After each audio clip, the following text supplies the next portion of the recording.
In the quiet corners of England's countryside, where secrets linger like morning mist, Miss Jane Marple finds herself drawn into a perplexing mystery. A seemingly innocuous matchbox, devoid of sulphur, becomes the key to unraveling a web of deceit, betrayal, and a long-forgotten crime in the sleepy village of Ashby Hollow. With her sharp mind and unassuming demeanor, Miss Marple navigates a cast of colorful characters, each hiding their own truths, leading to a final twist that will leave even the sharpest minds astonished. Chapter 1. The Curious Invitation. The late afternoon sun cast a golden glow over St. Mary Mead, filtering through the lace curtains of Miss Jane Marple's modest sitting room. The air smelled faintly of lavender polish and freshly baked scones, a tray of which sat cooling on the sideboard. Miss Marple, her silver hair neatly pinned and her knitting needles clicking rhythmically, sat by the window, her eyes occasionally drifting to the garden, where her roses were in full bloom. It was a picture of tranquility, but Miss Marple's mind was rarely as idle as her hands appeared to be. The postman's arrival, marked by the cheerful creak of the garden gate, broke the quiet. Miss Marple set her knitting aside and rose, her movements spry despite her years. She retrieved a single letter from the hall table, its envelope thick and creamy, with a wax seal embossed with an unfamiliar crest, a stylized flame encircled by ivy. The handwriting was elegant, almost too precise, and addressed to Miss J. Marple, St. Mary Mead. "Curious," she murmured, her eyes narrowing as she broke the seal. The letter was an invitation, penned in the same meticulous hand. "Dear Miss Marple, you are cordially invited to spend a fortnight at Willow Cottage in Ashby Hollow, a charming village not far from your own. I am Mrs. Clara Winthrop, and I have heard of your remarkable ability to discern truth where others see only shadows. A matter of some delicacy has arisen, one that requires a mind such as yours. I assure you, your presence would be most appreciated, and all expenses will be provided for. Enclosed is a railway ticket for the 10:15 train from London to Ashby Hollow on the 12th of October. I look forward to your arrival. Yours sincerely, Clara Winthrop." Miss Marple turned the letter over, noting the date 3 days hence, and the ticket tucked inside. The paper smelled faintly of bergamot, and the ticket was first class, an extravagance that piqued her curiosity further. She sat back, her fingers tracing the edge of the envelope as her mind began to weave possibilities. "Who is Clara Winthrop?" she mused aloud, though no one was there to answer. She knew no one by that name, and Ashby Hollow was unfamiliar, though she vaguely recalled it being a small village some 30 miles from St. Mary Mead, known for its annual harvest festival and little else. The letter's tone was polite, but guarded, hinting at something unspoken. A matter of some delicacy could mean anything from a family dispute to something far more sinister. Miss Marple rose and crossed to her writing desk, pulling out a worn atlas. She traced her finger along the map until she found Ashby Hollow, a speck nestled in a valley, surrounded by rolling hills. "Not so far," she said softly, "but far enough to be its own little world." Her thoughts were interrupted by a knock at the door. It was Dolly Bantry, her old friend, sweeping in with her usual exuberance, her hat slightly askew and her cheeks flushed from the autumn chill. "Jane, you simply must tell me what sits kept you so quiet today," Dolly exclaimed, settling into an armchair without invitation. "You sit that look about you, the one that says you sits unraveling something." Miss Marple smiled, her eyes twinkling. "You sit too observant, Dolly. I said had a letter, That heads all. An invitation to Ashby Hollow. Ashby Hollow. Dolly Set's brow furrowed. That sets a queer little place. I went there once years ago for their festival. Charming, but the people were so tight-lipped, as if they all shared a secret they wouldn't set tell outsiders. Indeed, Miss Marple Set's interest sharpened. And what sort of secret might that be? Oh, nothing specific, Dolly admitted, waving a hand. Just a feeling. You know how villages can be, full of old grudges and whispered stories. There was talk of a fire, I think, years back. A manor burned down, and someone important died. But it was all so vague. Miss Marple nodded, filing the information away. And do you know a Clara Winthrop? Dolly shook her head. Not a soul. But if she sits invited you, Jane, she sits either in trouble or up to something. You don't sit just summon Jane Marple for tea and gossip. Miss Marple chuckled softly. You make me sound far more formidable than I am. Nonsense, Dolly retorted. You stir the most formidable person I know, and you hide it behind that sweet smile and your knitting. Now, are you going? I believe I shall, Miss Marple said, her tone thoughtful. There sits something about this letter that intrigues me. A matchbox without sulphur, perhaps. Dolly blinked. What on earth do you mean? Oh, nothing, Miss Marple said airily, though her mind was already turning over the phrase. It was a private metaphor, one she used for things that appeared ordinary, but lacked their essential spark, things that hinted at deeper truths. This invitation, with its careful wording and lavish ticket, felt very much like such a matchbox. The next 2 days passed in a flurry of preparation. Miss Marple packed her modest suitcase, including her best shawl and a new skein of wool for knitting. Her best thinking was done with needles in hand. She informed her maid Cherry of her plans, assuring her she'd be back in a fortnight, unless the mystery proves particularly stubborn. Cherry, used to her mistress's adventures, only shook her head and wished her luck. On the morning of the 12th, Miss Marple boarded the 10:15 train from London. The first-class carriage was nearly empty, save for a young man in a tweed suit who kept glancing at his watch, and a woman in a fur-trimmed coat who stared out the window with a melancholy air. Miss Marple observed them both, noting the young man's nervous tic and the woman's tightly clutched handbag. People, she knew, were often the first clues in any mystery. The journey to Ashby Hollow was uneventful, the countryside rolling past in shades of amber and green. As the train pulled into the small station, Miss Marple stepped onto the platform, her eyes scanning the scene.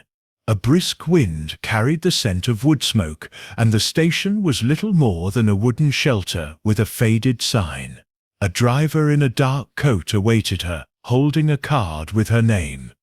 Miss Marple, he asked, his voice gruff but polite.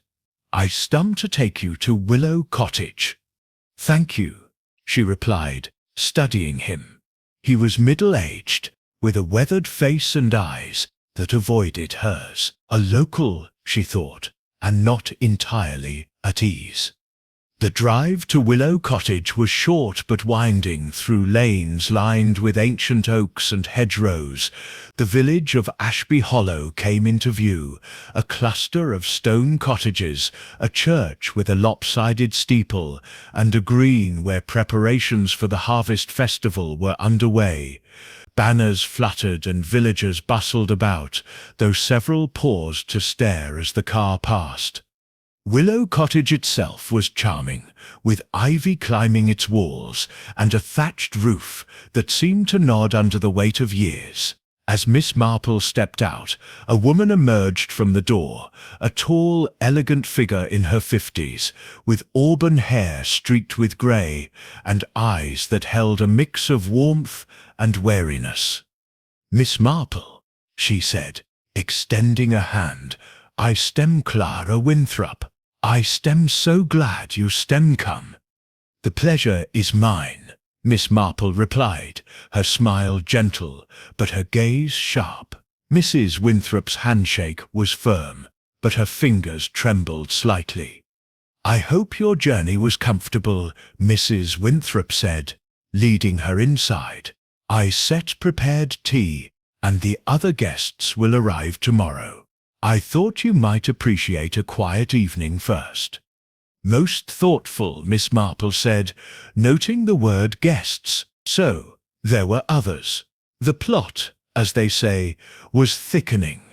As they entered the cottage, Miss Marple's eyes took in every detail: the polished oak beams, the faint smell of beeswax, the framed photograph on the mantel of a young woman with a striking resemblance to Mrs. Winthrop.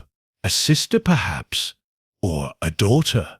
The room was warm, but there was an undercurrent of tension, as if the very walls were holding their breath. Over tea, Mrs. Winthrop spoke of the village, its history, and the upcoming festival, but she avoided the matter of delicacy from her letter. Miss Marple did not press her, knowing that truths often emerged when least expected. Instead, she sipped her tea and listened, her mind already cataloguing the silences between Mrs. Winthrop's words. As the evening drew to a close, Miss Marple retired to her room, a cosy space with a view of the moonlit garden. She sat by the window, her knitting in her lap, and thought of the matchbox without sulphur. Something was amiss in Ashby Hollow, and she intended to find out what. Dear listener, the mystery is just beginning. Where are you joining Miss Marple from today? Share your location in the comments below. Perhaps you're in a village as quaint as Ashby Hollow or a bustling city far away. And if you're as intrigued by this tale as we are, don't forget to subscribe to the channel for the next chapter and more thrilling adventures. Stay sharp and let's unravel this mystery together. Chapter 2. Arrival at Willow Cottage. The morning sun crept over the hills of Ashby Hollow, casting long shadows across the dew-kissed lawn of Willow Cottage. Miss Jane Marple stood at her bedroom window, her hands folded neatly behind her back, observing the village as it stirred to life. A milk cart rattled down the lane, its driver whistling a tune that carried faintly on the breeze. Beyond the cottage, the church bell tolled 7, and a pair of rooks took flight from the oak tree by the gate. To the untrained eye, it was a scene of pastoral serenity, but Miss Marple's gaze lingered on the details: the uneven curtain in a neighbouring cottage, the hurried stride of a woman carrying a basket, the way the milkman glanced twice at Willow Cottage before moving on. Small things, she knew, often held the largest truths. She turned from the window, smoothing her lavender cardigan, and prepared for the day. Her room was simple but comfortable, with a 4-poster bed, a washstand, and a small bookshelf filled with well-worn novels. A single photograph adorned the wall, a sepia-toned image of a young girl in a white dress, standing beside a rosebush. The resemblance to Mrs. Winthrop was unmistakable, yet the frame's edges were worn, suggesting it had been handled often. Miss Marple filed this observation away, along with the faint scent of bergamot that lingered in the air, as if someone had recently burned a scented candle. Downstairs, the aroma of fresh coffee and toast greeted her. Mrs. Clara Winthrop was already in the dining room, arranging a breakfast spread with the precision of a general marshalling troops. The table was set for 6, with fine bone china and silver cutlery that gleamed under the chandelier.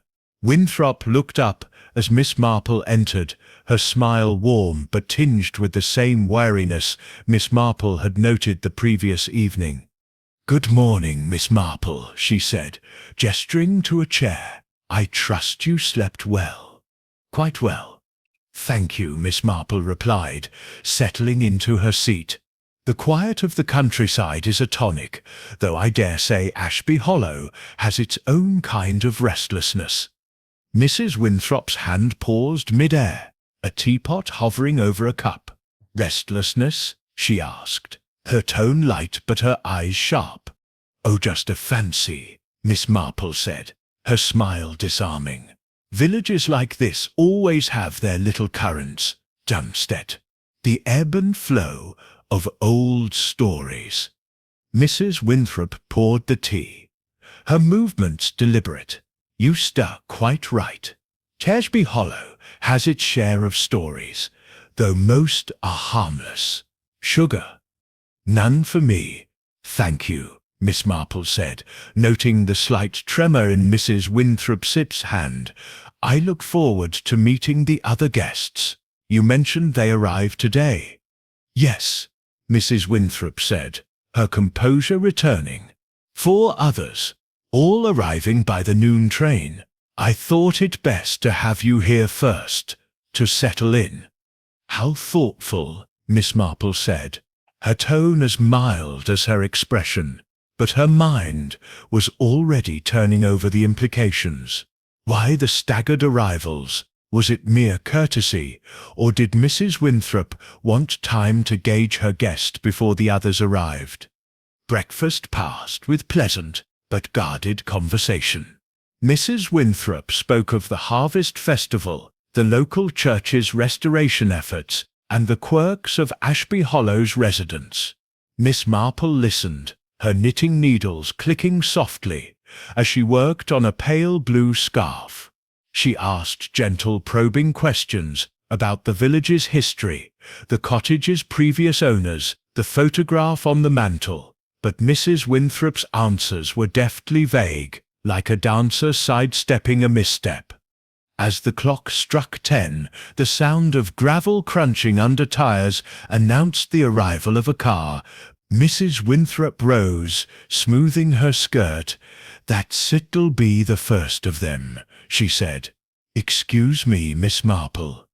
Miss Marple remained at the table, her eyes following Mrs. Winthrop to the door. Through the window, she saw a sleek black car pull up, from which emerged a man in his early 40s, tall and lean, with a sharp jawline and a tailored coat that spoke of wealth. He carried a leather satchel and moved with the brisk efficiency of someone accustomed to being obeyed. Behind him stepped a younger woman, perhaps 25, with auburn curls and a nervous smile. She clutched a small handbag, her eyes darting about as if expecting to be ambushed. Mrs. Winthrop greeted them warmly, her voice carrying through the open door. "Mr. Langley, Miss Vernon, welcome to Willow Cottage. Do come in." Miss Marple rose, setting her knitting aside, and positioned herself near the parlour doorway, where she could observe without intruding. The man, Mr. Langley, entered first, his handshake firm, but his smile perfunctory.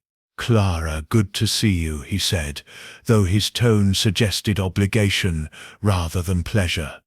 "Likewise, Edward," Mrs. Winthrop replied, her smile unwavering.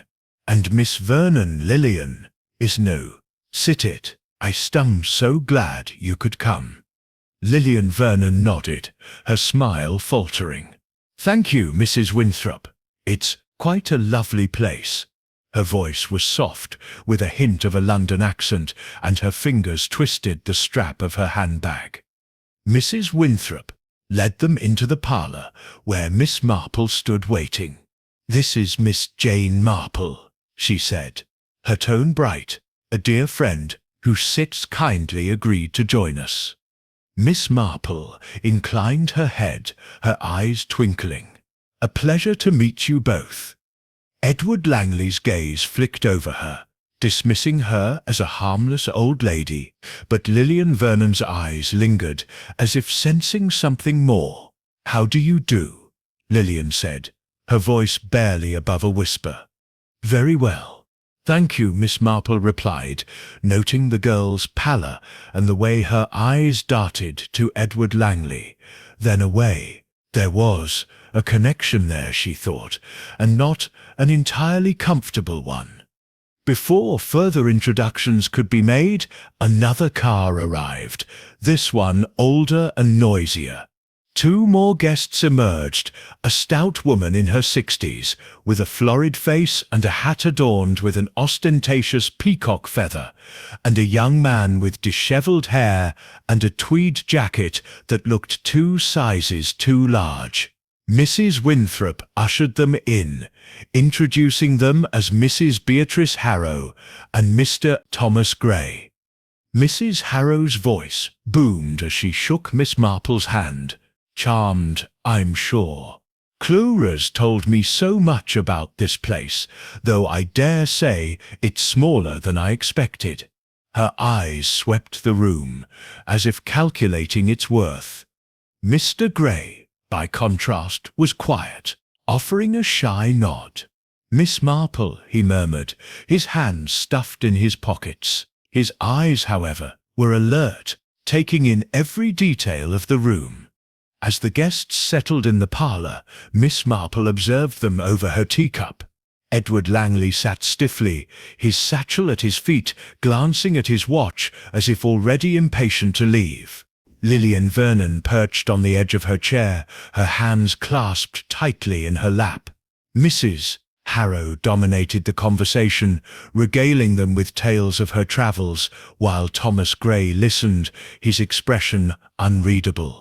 Mrs. Winthrop played the perfect hostess, but Miss Marple noted the way her eyes flicked to the clock, as if awaiting something or someone.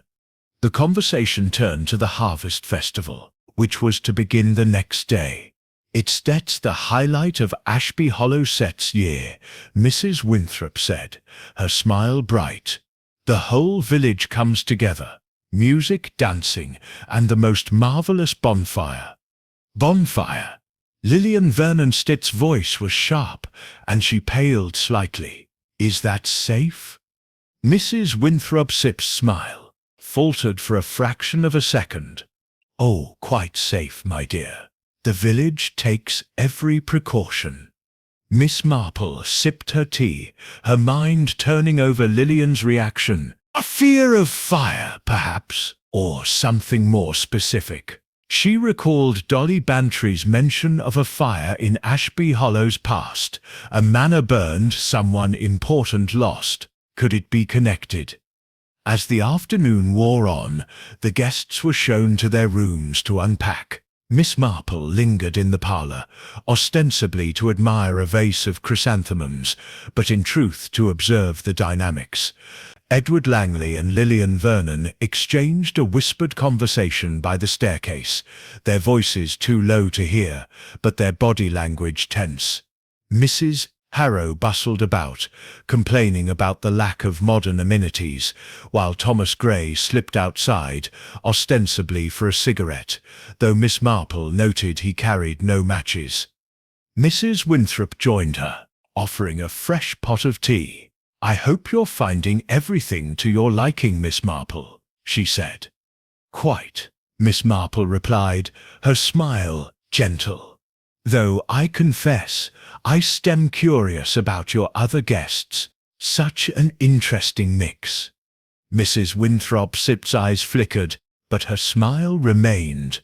"Oh, just old acquaintances mostly. I thought it would be nice to have a little gathering before the festival." "Of course," Miss Marple said, her tone mild, but she thought of the matchbox without sulphur, something ordinary yet missing its spark. These guests, she suspected, were not here by chance. Each carried a piece of the puzzle, and she intended to fit them together. As evening approached, the cottage grew quiet, save for the creak of floorboards and the distant hum of village life. Miss Marple sat by her window, her knitting in her lap, watching the shadows lengthen across the lawn. Somewhere in Ashby Hollow, a secret was waiting to be struck alight. Chapter 3. The Matchbox Riddle. The morning of the second day at Willow Cottage dawned crisp and clear, with a mist clinging to the lowlands of Ashby Hollow like a veil reluctant to lift. Miss Jane Marple sat in the dining room, her knitting needles moving steadily as she sipped her tea, her eyes flitting between the other guests. Breakfast was a quieter affair than the previous day's introductions, the air thick with an unspoken tension that seemed to hum beneath the clink of cutlery and the murmur of polite conversation. Edward Langley, the sharp-jawed businessman, sat at the head of the table, his newspaper folded neatly beside his plate, though he barely glanced at it. His attention was fixed on his coffee, which he drank black, his fingers tapping a restless rhythm on the tablecloth.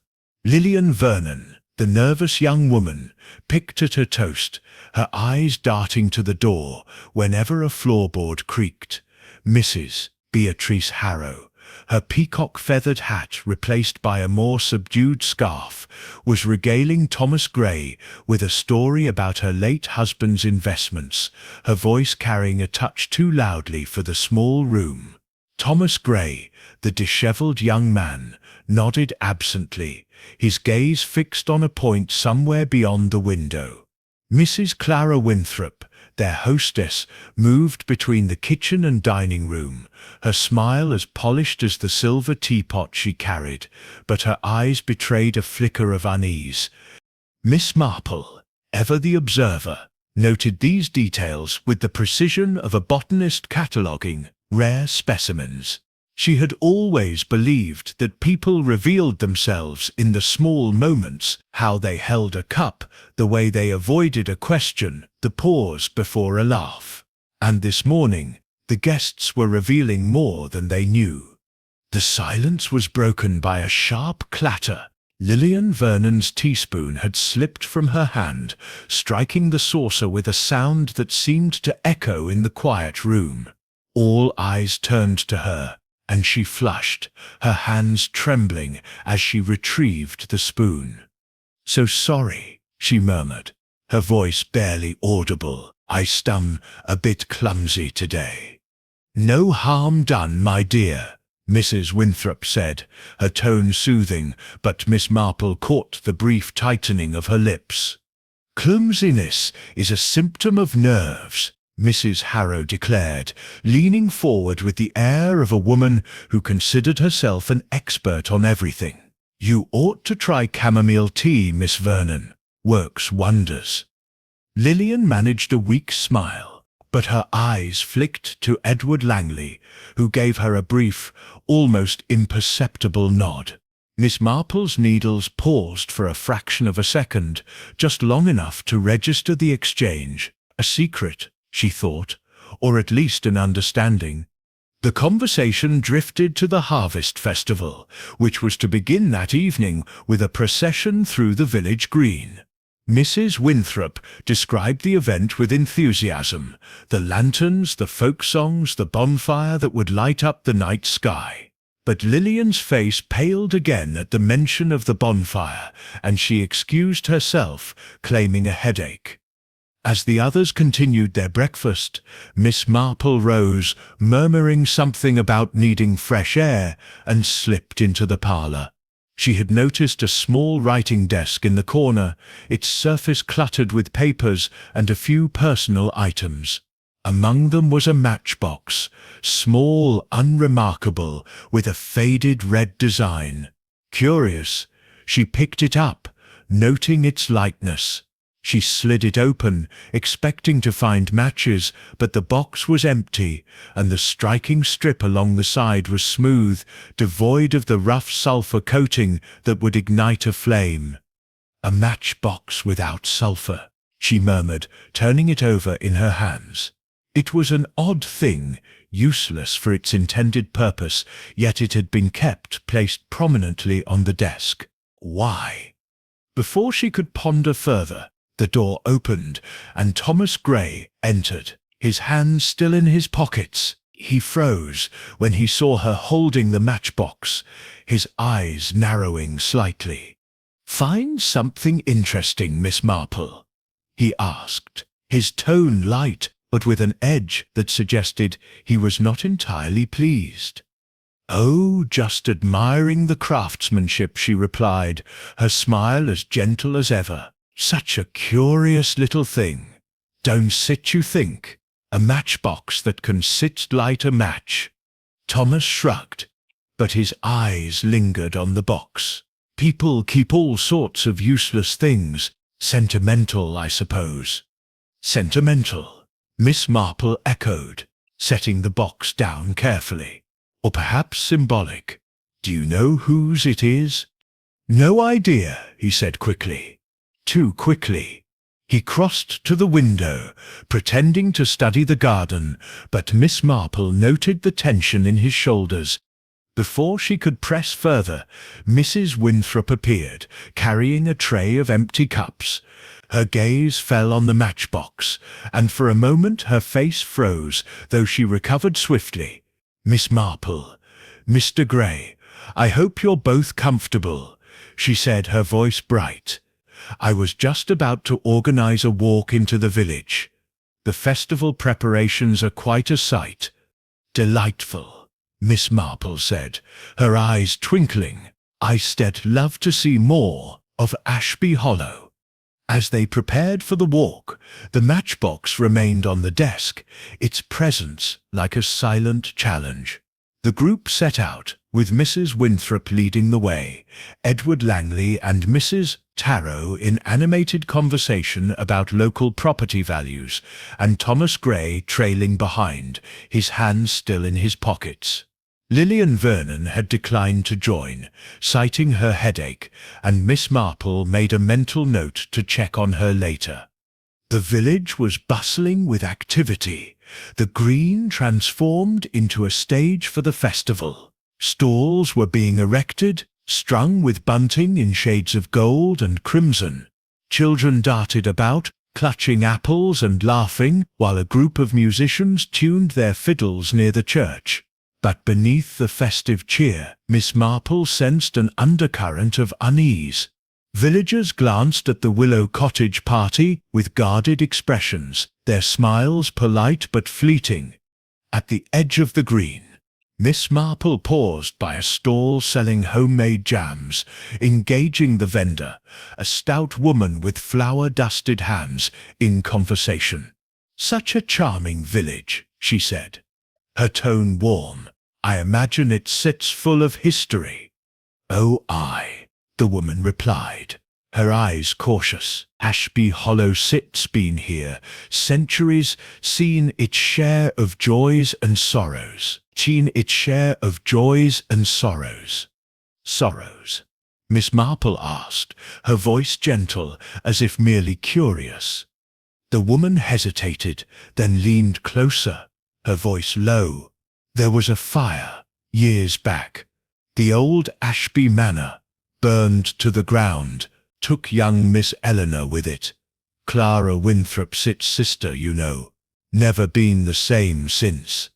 Miss Marple's eyes flickered with interest, but her expression remained mild. "How tragic. And no one knows what caused it." The woman shook her head.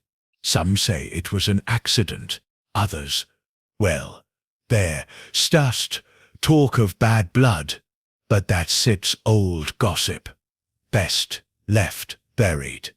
"Thank you," Miss Marple said, purchasing a jar of raspberry jam. "You been most kind."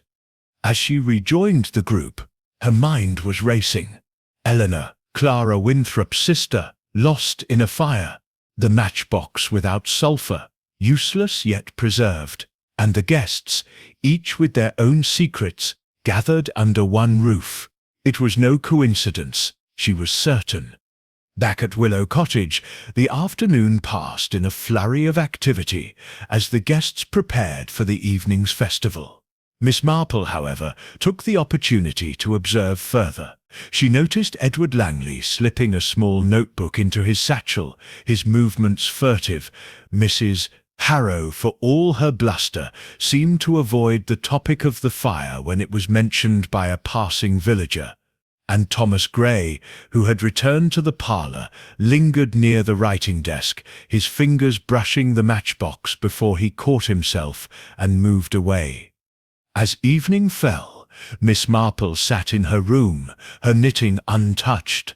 The matchbox was a riddle, a symbol of something that had failed to ignite, or perhaps something that had ignited too much. She thought of the fire, of Eleanor, of the guarded glances and whispered secrets.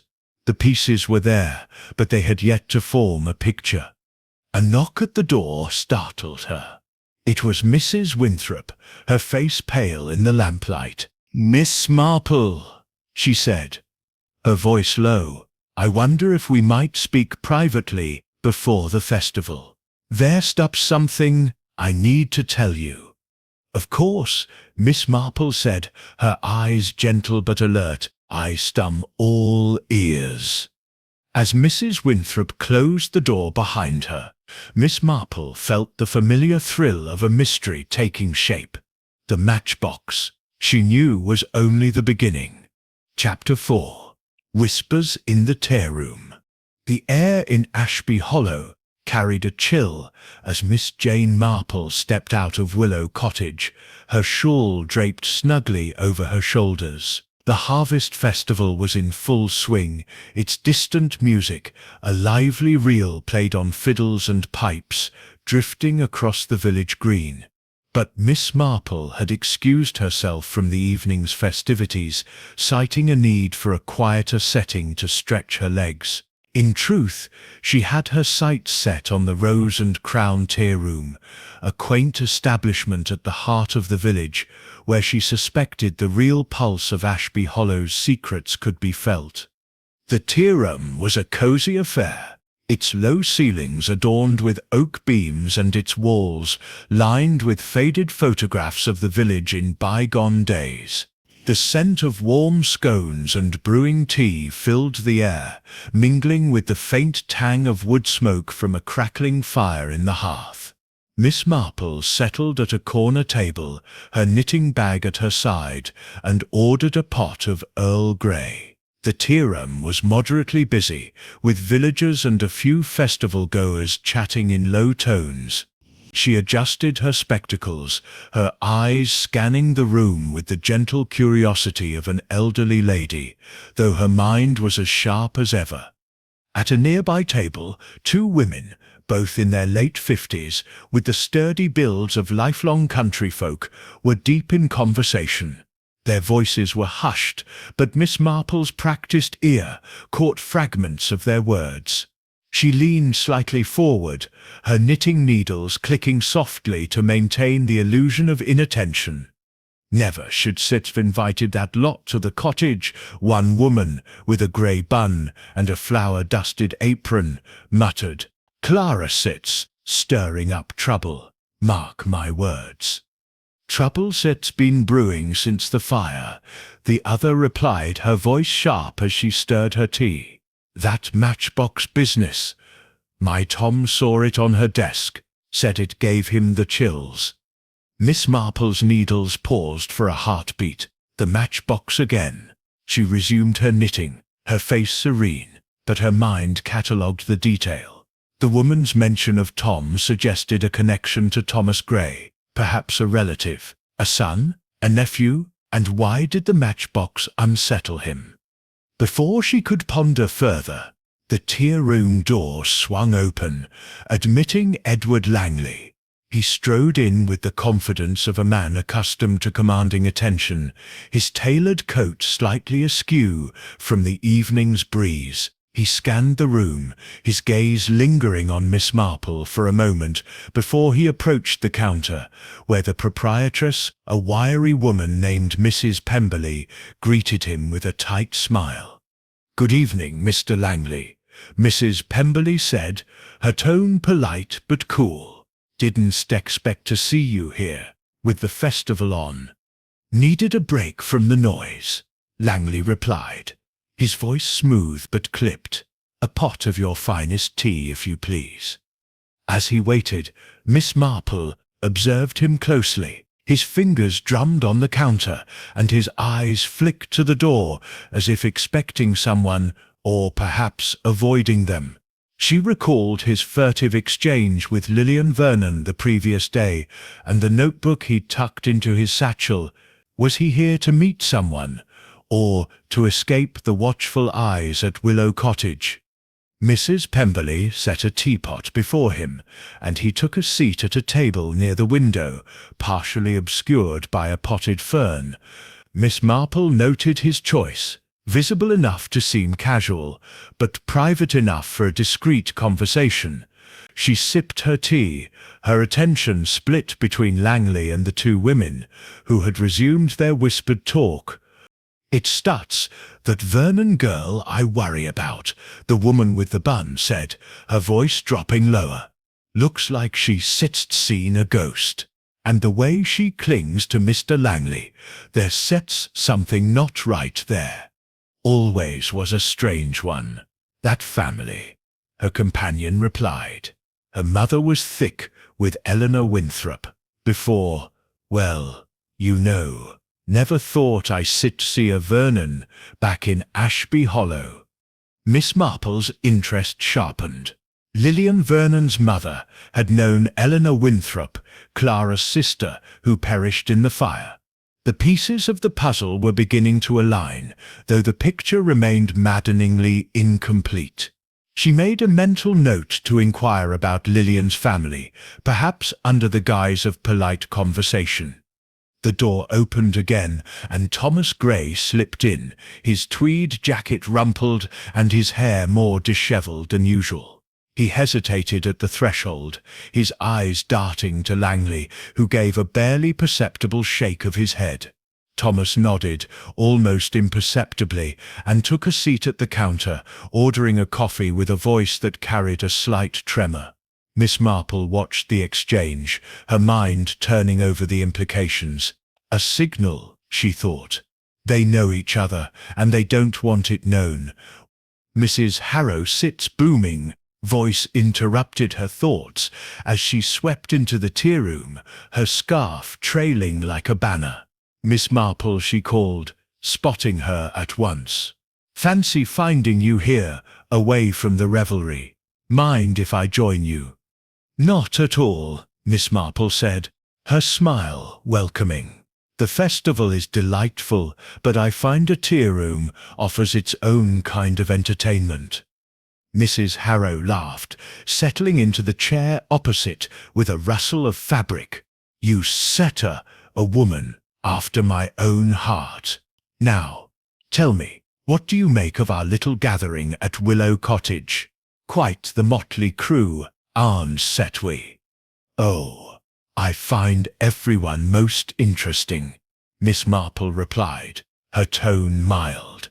"Mr. Langley seems a man of business, and Miss Vernon such a quiet soul, and Mr. Gray quite observant, I think." Mrs. Harrow's eyes gleamed with gossip's allure. "Observant, you say? That boy's got shifty eyes, if you ask me.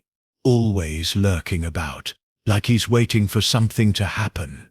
And as for Langley, he's got money, but I'd wager it's not all clean. My late husband dealt with men like him, charming on the surface, but sharp as knives underneath." Miss Marple nodded, encouraging the flow of information. "And Mrs. Winthrop? She seems a gracious hostess." "Gracious, yes," Mrs. Harrow said, lowering her voice. "But there sits a hardness to Clara, don't you think? Ever since Eleanor died, she's been different, kept that cottage like a shrine, some say, and inviting us all here, well, it's no coincidence, mark my words." Miss Marple's needles clicked steadily, her face serene. "No coincidence indeed," she murmured. "Do you know anything about a matchbox, Mrs. Harrow? A curious little thing, empty and without sulphur, on Mrs. Winthrop's desk." Mrs. Harrowsip's eyes widened, and she leaned closer, her voice a conspiratorial whisper. "You seen it, then? It's an odd keepsake, isn't it? I heard tell it belonged to Eleanor, something she always carried.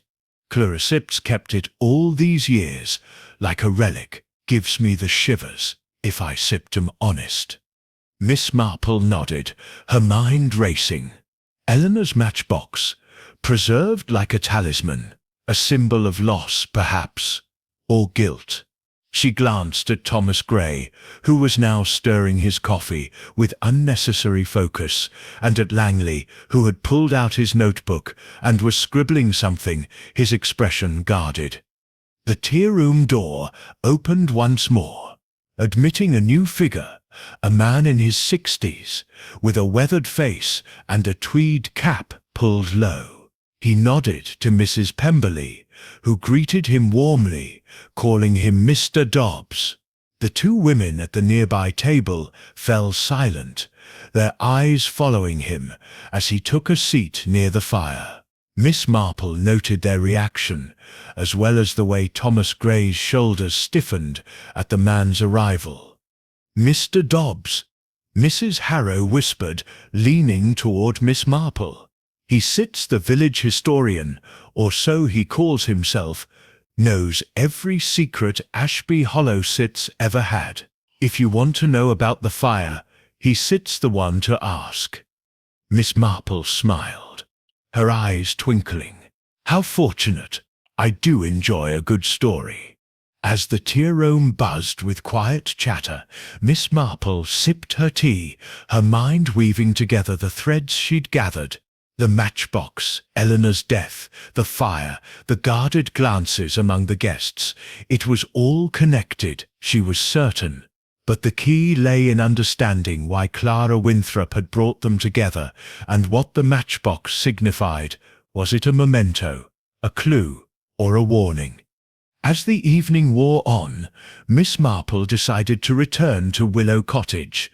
The festival's music still echoed in the distance, but the real drama, she knew, was unfolding among the guests. She rose, leaving a generous tip for Mrs. Pemberley, and stepped out into the cool night air, her mind alight with possibilities. The matchbox without sulphur was no mere trinket. It was the spark that would ignite the truth, if only she could find the right tinder. Chapter 5. The Shadow of the Past. The morning sun struggled to pierce the heavy mist that cloaked Ashby Hollow, lending the village an ethereal quality, as if it existed half in the present and half in a forgotten time. Miss Jane Marple walked along the cobbled path leading to the church, her sturdy shoes tapping softly against the stones, her knitting bag slung over one arm. The harvest festival had left the village green-strewn with remnants of the previous night's revelry, scattered petals, a forgotten shawl, and the charred remains of the bonfire, now reduced to a smouldering heap. Miss Marple's eyes lingered on the ashes, her thoughts drifting to the fire that had consumed Ashby Manor years ago, and the matchbox without sulphur that seemed to haunt Willow Cottage. Her destination was not the church itself, but the small stone cottage beside it, where Mr. Harold Dobbs, the village historian, resided. Mrs. Harrow's mention of him in the tea-room had piqued Miss Marple's curiosity, and she had learned from Mrs. Pemberley that Mr. Dobbs often spent his mornings cataloguing records in his cluttered study. A historian, she knew, was often the keeper of a village's secrets, whether they realized it or not. The cottage door was ajar, and Miss Marple knocked lightly, her knuckles barely disturbing the silence. A gruff voice called out, "Come in, if you must." She stepped inside, her eyes adjusting to the dim light of a room lined with bookshelves, their contents spilling over in haphazard piles. Maps, photographs, and yellowed documents covered a heavy oak table, and a fire burned low in the grate, casting flickering shadows across the walls. Mr. Dobbs sat at the table, his tweed cap still on, his spectacles perched precariously on his nose as he peered at a ledger. "Mr. Dobbs," Miss Marple said, her voice gentle but clear, "I stem Jane Marple, a guest at Willow Cottage. I was hoping you might spare a moment to talk about Ashby Hollow Sit's history." He looked up, his weathered face creasing with suspicion, though his eyes softened at her unassuming appearance. "History, eh? Most folks come for the festival, not old stories. What sips your interest, Miss Marple?" "Oh, I find villages like this endlessly fascinating," she replied. Settling into a chair, he gestured toward. "They sit you like tapestries, woven with threads of joy and sorrow. Mrs. Pemberley mentioned you Sitcher the expert on such matters." Dobbs grunted, but a flicker of pride crossed his face. "Suppose I am. Been keeping Ashby Hollow Sit's records since I was a lad. What do you want to know?" Miss Marple folded her hands in her lap, her expression one of polite curiosity. "I heard mention of a fire. Ashby Manor, I believe. It seems to have left quite a mark on the village." Dobbs' hand paused over the ledger, his fingers tightening briefly. "Aye, the fire. 30 years ago, almost to the day, burned the manor to the ground, and young Eleanor Winthrop with it. Tragic business." "Eleanor Winthrop," Miss Marple said softly, as if testing the name. "Clora Sit's sister. I understand. How dreadful for the family." "Dreadful for the whole village," Dobbs said, leaning back in his chair. "The Winthrops were Ashby Hollow's heart. Back then, owned half the land, employed most of the folk. Eleanor was the younger daughter, bright-spirited, always carrying that little matchbox of hers, like a lucky charm. Found it in the ashes, they did, empty and useless. Never understood why she kept it." Miss Marple's eyes twinkled, though her face remained serene. "A matchbox without sulphur? How curious. Was it a keepsake, perhaps?" Dobbs shrugged, his gaze distant. "Could be. She was always fiddling with it. Said it reminded her of something important. Never said what. After the fire, Clara kept it, like it was all she had left of her sister." Miss Marple nodded, her mind turning over the detail. "And the cause of the fire? Was it ever determined?"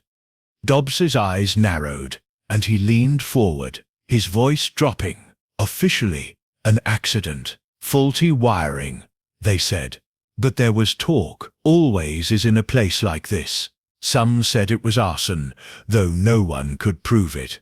Others thought Eleanor started it herself, though I never believed that. She loved that manor. Why burn it?" "Indeed," Miss Marple murmured. "And were there suspicions about who might have had reason to start such a fire?" Dobbs hesitated, his fingers drumming on the table. "Plenty of bad blood back then. The Winthrops had their enemies, tenants who felt cheated, business partners who lost out when old Mr. Winthrop died. And Eleanor, she was charming, but she had a way of stirring things up. Rumours she was tangled with someone she shouldn't have been. A Vernon, if you believe the gossip." Miss Marple's interest sharpened, though her expression remained unchanged. "A Vernon? Like Miss Lillian Vernon, perhaps?" Dobbs' eyebrows rose. "You met her, then?" "Aye, her mother, Rose Vernon, was Eleanor Sit's friend. Too close, some said. There was a falling out just before the fire. Rose left the village soon after, never came back. Odd. Her daughter turning up now."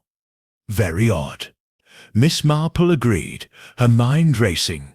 Lillian Sexton's nervousness, her reaction to the bonfire, her connection to Edward Langley, it all pointed to a deeper link to the past.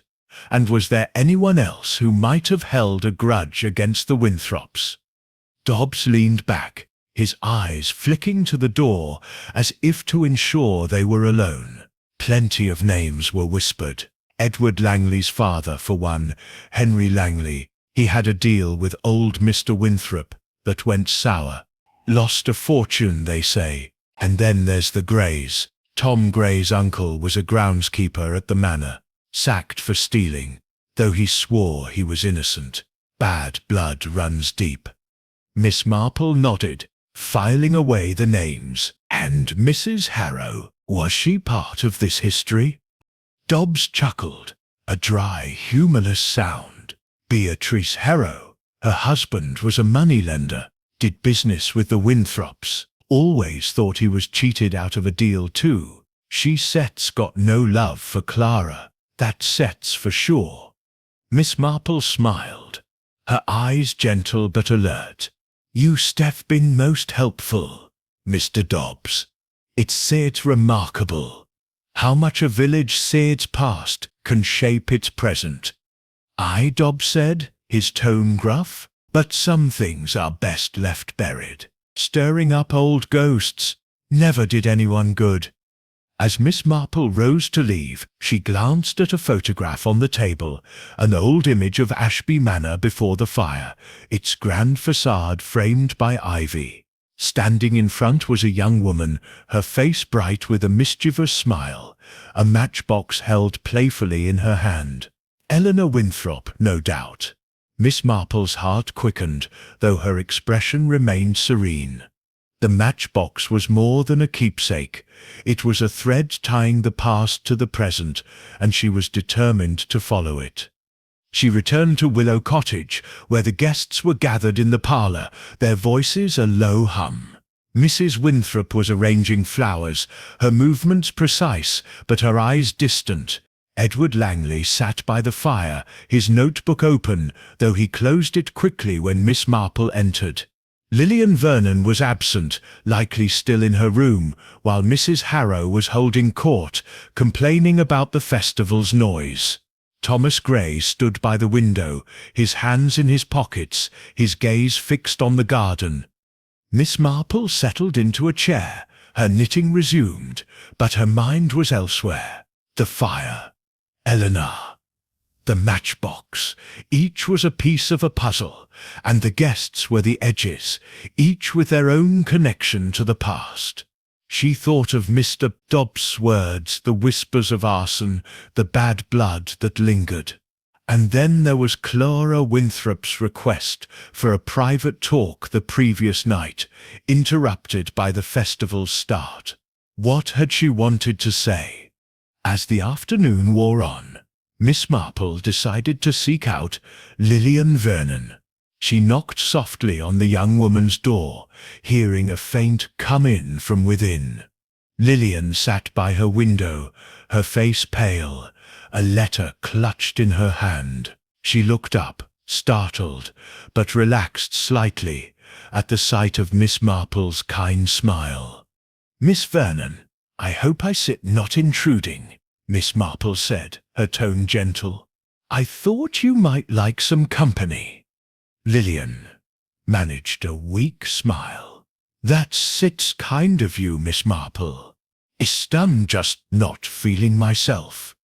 "Villagers like this can be overwhelming," Miss Marple said, settling into a chair, "especially with so much history. I heard your mother knew Eleanor Winthrop."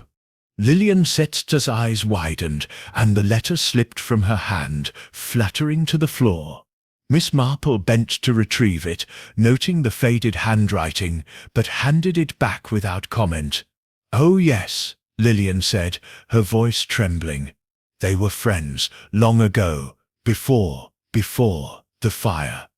It must be difficult, being here," Miss Marple said, her eyes soft but watchful. "So many memories." Lillian nodded, her fingers twisting the letter. "I didn't want to come, but Mr. Langley thought it best. For closure," he said. Miss Marple's needles clicked softly. "Mr. Langley seems a man with strong opinions." Lillian's gaze dropped, and she said no more. Miss Marple did not press her. knowing that silence often spoke louder than words. As she left the room, she felt the weight of the mystery growing heavier. The shadow of the past was long, and it stretched over every guest in Willow Cottage. The matchbox, she knew, was the key to bringing it into the light. Chapter 6. The Nighttime Intruder. The night settled over Ashby Hollow like a heavy velvet curtain, the village's usual hum replaced by a stillness broken only by the occasional hoot of an owl and the rustle of leaves in the autumn breeze. Inside Willow Cottage, the fire in the parlour had dwindled to glowing embers, casting a faint warmth over the room where Miss Jane Marple sat, her knitting needles idle in her lap. The other guests had retired early, their faces etched with the fatigue of the festival's first day, but Miss Marple's mind was too restless for sleep. The matchbox without sulphur, Eleanor's fire, and the tangled connections among the guests wove a tapestry of questions that demanded her attention. She had positioned herself in a high-backed armchair near the parlour window, partially concealed by the heavy drapes, offering a clear view of the staircase and the hallway leading to the cottage's rear door. Her eyes, sharp despite the dim light, scanned the shadows, alert to any movement. Clara Winthrop's interrupted request for a private talk lingered in her thoughts, as did Lillian Vernon's nervous demeanour and the cryptic exchanges between Edward Langley and Thomas Gray. Something was afoot, and Miss Marple had learned long ago that the quiet hours of the night often revealed what the day concealed.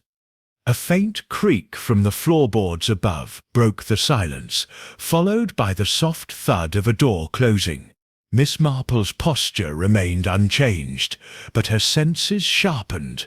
The sound came again, a deliberate, cautious step on the staircase. She leaned forward slightly, her knitting set aside, and peered into the gloom. A figure descended, moving with the careful tread of someone avoiding detection. The silhouette was tall and lean, and as it passed beneath the faint glow of a wall sconce, Miss Marple recognized Edward Langley, his tailored coat replaced by a dark sweater, his satchel slung over one shoulder. He paused at the foot of the stairs, glancing toward the parlour. Miss Marple held her breath, her face half hidden by the drape, but Langley's attention shifted to the hallway leading to the back of the cottage. He moved swiftly, his steps nearly silent on the polished floor, and disappeared through the rear door. Miss Marple waited a moment, then rose, her movements as quiet as his, and followed, her shawl draped loosely over her shoulders. The rear door led to a small garden, bordered by a low stone wall and a gate that opened onto a narrow lane. The night air was cool, carrying the scent of damp earth and wood smoke. Miss Marple slipped through the door, keeping to the shadows of the ivy-covered wall. Langley was just ahead, his figure barely discernible in the moonlight as he moved toward the lane. He stopped at the gate, glancing back, and Miss Marple pressed herself against the wall, her heart steady despite the thrill of pursuit. Langley opened the gate and stepped into the lane, where another figure awaited, a shorter, slighter silhouette that Miss Marple couldn't quite identify. Their voices were low, but the still night carried fragments of their conversation. "Can Sit keep it hidden much longer?" Langley said, his tone sharp. "If she finds out, she won. Stat," the other figure replied, the voice muffled but urgent. "Not if we stat careful." The matchbox. The words were cut off by the sudden snap of a twig under Miss Marple's foot. She froze, cursing her carelessness, but the damage was done. Langley's head whipped around, his eyes scanning the darkness. "Who's there?" he called, his voice low but commanding. Miss Marple stepped forward, her expression serene, her voice as mild as if she were discussing the weather. "Only me, Mr. Langley. I couldn't sleep and thought a breath of fresh air might help." Langley's eyes narrowed, but he forced a smile. "Miss Marple, you startled me. It startled me. It startled me." "Oh, at my age, sleep is a fickle friend," she replied, her tone disarming. "I saw you heading out, and wondered if all was well. These old cottages can be so full of creaks and shadows." The second figure had slipped back into the lane, vanishing before Miss Marple could get a clear look. Langley adjusted his satchel, his posture stiff. "Everything Satchell's fine. Just needed to clear my head. Festival sits a bit much for me." "Of course," Miss Marple said, her eyes twinkling. "Though I dare say Ashby Hollow Sip's nights hold as many secrets as its days." Langley's smile faltered, but he nodded. "Good night, Miss Marple." He turned and strode back toward the cottage, leaving her alone in the garden. Miss Marple lingered, her gaze fixed on the lane where the second figure had disappeared. The mention of the matchbox confirmed her suspicions. It was no mere keepsake, but a focal point of whatever intrigue was unfolding. She retraced her steps to the cottage, her mind turning over the encounter. Langley's furtive meeting suggested a conspiracy, but with whom, and why the mention of she finding out? Was it Clara Winthrop, Lillian Vernon, or someone else entirely? Back inside, Miss Marple paused in the hallway, her eyes drawn to the writing desk where the matchbox sat. She approached, her fingers brushing its smooth surface. It was still empty, its striking strip useless, yet its presence felt heavier than ever. As she turned to ascend the stairs, a faint noise, a soft scrape came from the direction of Mrs. Winthrop's study, a small room off the parlour. Miss Marple moved silently, her years of navigating St. Mary Mead's gossip and secrets lending her a cat-like stealth. The study door was slightly ajar, and a sliver of lamplight spilled into the hallway. She peered through the gap, her breath catching as she saw a figure rifling through the desk drawers. The intruder was slight, with auburn curls. Lillian Vernon. Her movements were frantic, her hands trembling as she sifted through papers, muttering to herself. Miss Marple eased the door open, her voice gentle but firm. "Miss Vernon, might I assist you with something?" Lillian gasped, dropping a handful of letters, her face pale as moonlight. "Miss Marple, I was just looking for a pen. I couldn't sleep." "A pen? At this hour?" Miss Marple said, her tone mild, but her eyes sharp. "You seem rather distressed, my dear. Perhaps you like to sit and talk."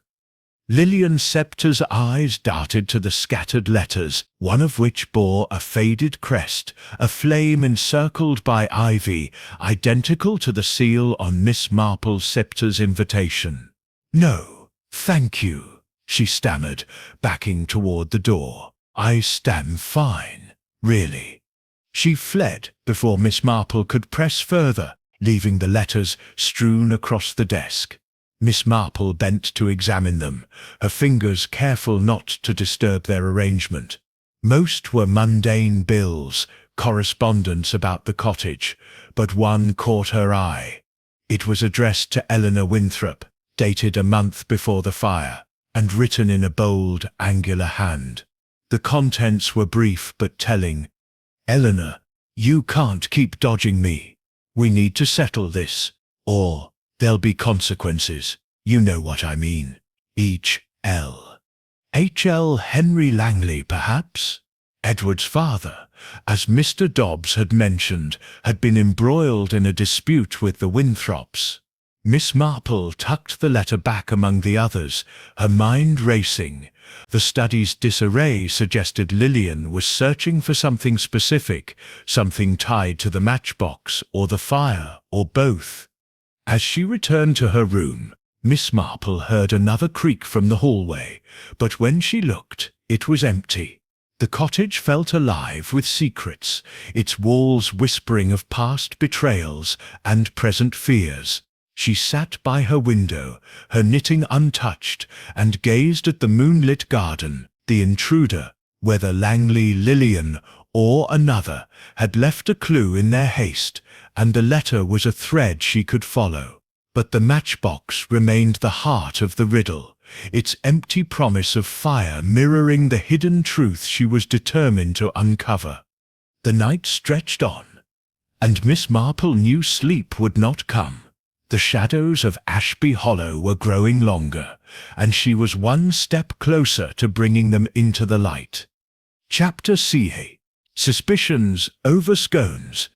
The afternoon sun filtered through the lace curtains of Willow Cottage's parlour, casting delicate patterns across the polished oak table, where Miss Jane Marple had arranged a modest but inviting tea.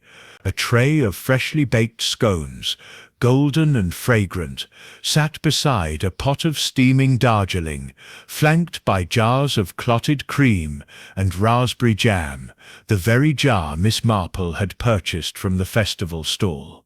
The setting was quintessentially English, a tableau of comfort designed to put her fellow guests at ease, though Miss Marple's intentions were anything but idle. She had suggested the tea to Mrs. Winthrop that morning, framing it as a chance to foster camaraderie among the guests, but her true purpose was to observe, probe, and coax truths from the cracks in their carefully maintained facades. The guests gathered reluctantly, drawn by the promise of civility and the scent of warm scones. Mrs. Clara Winthrop, ever the gracious hostess, sat at the head of the table, her auburn hair neatly pinned, though her eyes betrayed a flicker of strain. Edward Langley occupied a chair near the window, his posture stiff, his fingers drumming lightly on the armrest, as if impatient to be elsewhere. Lillian Vernon, pale and subdued, sat beside him, her hands folded tightly in her lap, her gaze fixed on the tablecloth. Mrs. Beatrice Harrow, resplendent in a floral dress that clashed with the room's understated elegance, was already reaching for a scone, her voice booming as she complimented the spread. Thomas Gray, the last to arrive, slouched into his seat, his tweed jacket rumpled, his eyes darting between the others as if gauging their moods. Miss Marple poured the tea with practiced grace, her movements deliberate, her smile as gentle as a summer breeze. "I do think there sits nothing like a proper tea to bring people together," she said, her voice light. "Don't set you agree, Mrs. Winthrop?" "Quite," Mrs. Winthrop replied, her smile tight. "It sets a rare treat to have such a gathering." "Thank you for suggesting it, Miss Marple." "Oh, it sets my pleasure," Miss Marple said, passing a cup to Lillian, whose hands trembled slightly as she accepted it. "I find a tea table is a marvelous place for conversation. One learns so much about one's 6 companions." Mrs. Harrow laughed, spreading a generous dollop of cream on her scone. "You sound like a detective, Miss Marple. Are you sleuthing us out already?" The others froze for a fraction of a second, their eyes flicking to Miss Marple, who merely chuckled, her eyes twinkling. "Oh, hardly. I'm just a curious old lady who enjoys a good story. And Ashby Hollow seems full of them, doesn't it?" Langley Sip's fingers stopped drumming, and he leaned forward, his smile polite but guarded. "Stories are all well and good, but villages like this thrive on exaggeration. Half the tales you hear are nonsense." "Perhaps," Miss Marple said, sipping her tea, "but there sips often a kernel of truth in even the wildest tales.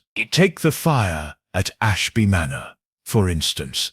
Such a tragedy, and yet so many versions of what happened." Lillian Set's cup rattled against its saucer, and she set it down quickly, her face paling. Mrs. Winthrop's hand tightened around her own cup, though her expression remained composed. "The fire is an old wound, Miss Marple," she said, her voice steady but low. "Is that rather not reopen it?" "Of course," Miss Marple said, her tone apologetic, but her eyes alert. "Forgive my curiosity. It sits just that I heard mention of a matchbox, such an odd keepsake, don't sit you think, belonging to your sister, I believe?"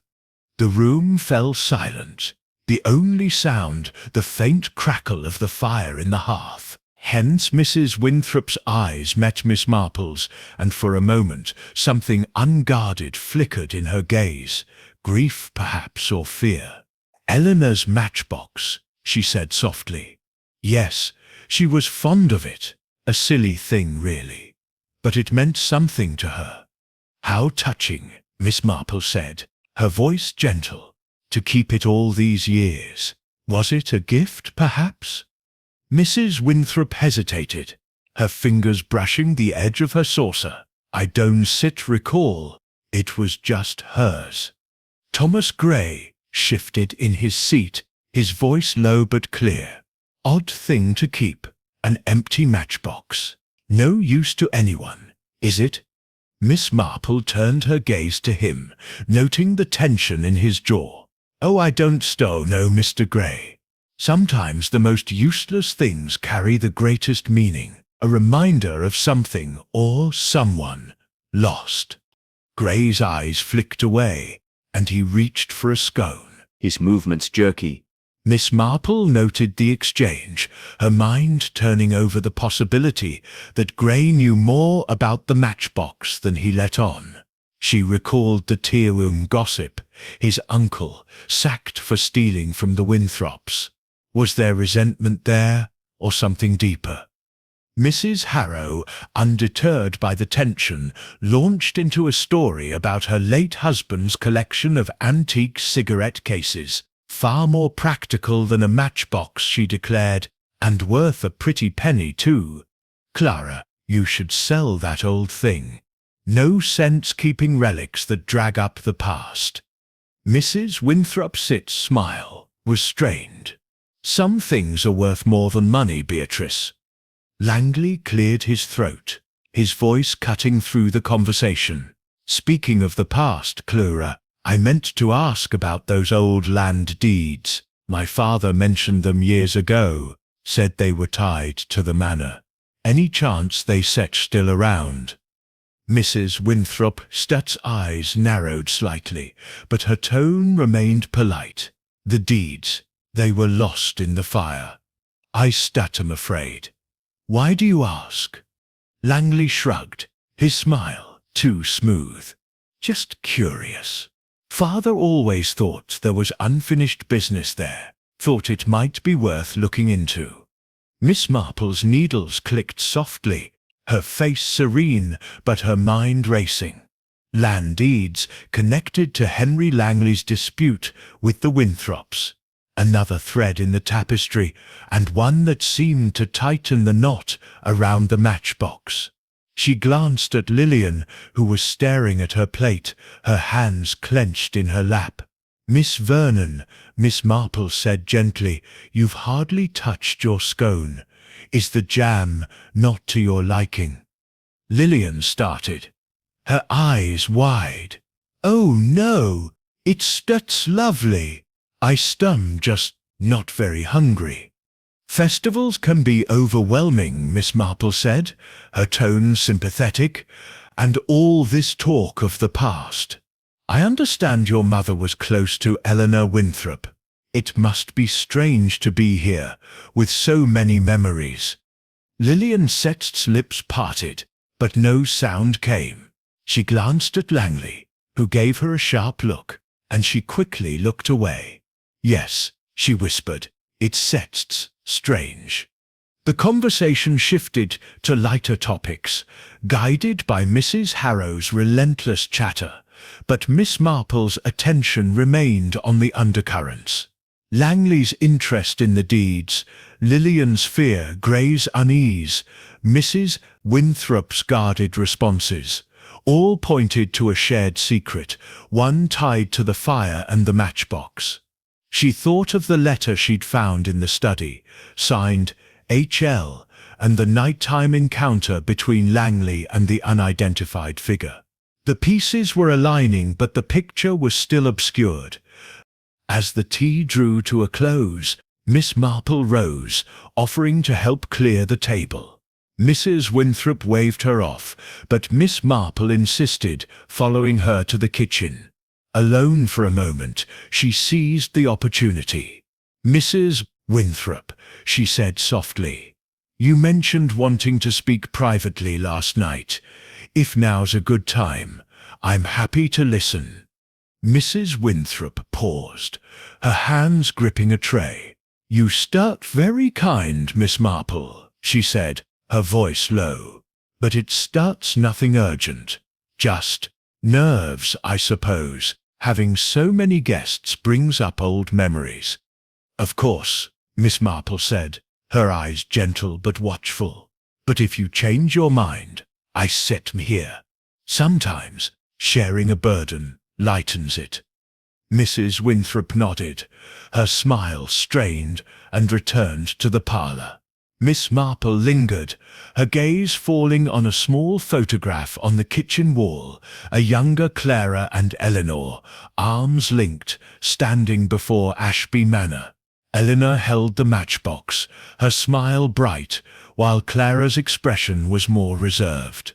The image was a snapshot of a moment before tragedy, and Miss Marple felt a pang of sympathy for her hostess.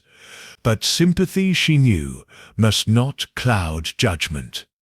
As she returned to the parlour, she caught Thomas Gray slipping a folded piece of paper into his pocket, his movements furtive. Langley was already heading upstairs, his satchel clutched tightly, while Lillian remained at the table, her eyes fixed on the empty matchbox, which Mrs. Winthrop had placed on a sideboard. Mrs. Harrow was oblivious, prattling on about the festival's bonfire. Miss Marple resumed her knitting, her needles moving steadily, but her mind was far from idle. The tea had served its purpose, revealing cracks in the guests' composure and hinting at their motives. The matchbox was the key, but it was the secrets it guarded, about the fire, the deeds, and the past, that would unlock the truth. And Miss Marple was determined to find them, one scone at a time. Chapter 8. The Locked Study. The late afternoon light cast long shadows across Willow Cottage, painting the parlour in hues of amber and gold as the third day of the harvest festival approached. Miss Jane Marple sat by the window, her knitting needles moving with their usual rhythmic precision, though her eyes were fixed on the hallway leading to Mrs. Clara Winthrop's study. The door, always closed, had drawn her attention since the nighttime intrusion she'd witnessed, when Lillian Vernon had been caught rifling through its contents. The study, Miss Marple suspected, held more than just papers. It held the heart of the mystery surrounding the matchbox without sulphur and the long-ago fire at Ashby Manor. The guests had scattered after the morning's activities. Edward Langley had left for the village, ostensibly to make a telephone call, though his hurried departure suggested other motives. Lillian Vernon had kept to her room, claiming fatigue, while Mrs. Beatrice Harrow was out exploring the festival stalls, her booming voice audible even from a distance. Thomas Gray had vanished after breakfast, his absence noted by Miss Marple as she sipped her tea. Mrs. Winthrop, meanwhile, was in the kitchen, preparing for the evening's festival events, leaving the cottage unusually quiet. Miss Marple saw her chance. She set her knitting aside, her movements deliberate, and crossed to the study door. It was locked, as she expected, the brass knob cool under her fingers. She glanced around, ensuring the hallway was empty, then reached into her knitting bag for a small hairpin she kept for such occasions, not that she would ever admit to such unladylike habits. With a deft twist, learned from a long-ago conversation with a reformed pickpocket in St. Mary Mead, she coaxed the lock open with a soft click. The study was a small, orderly room, its walls lined with bookshelves and a single window overlooking the garden.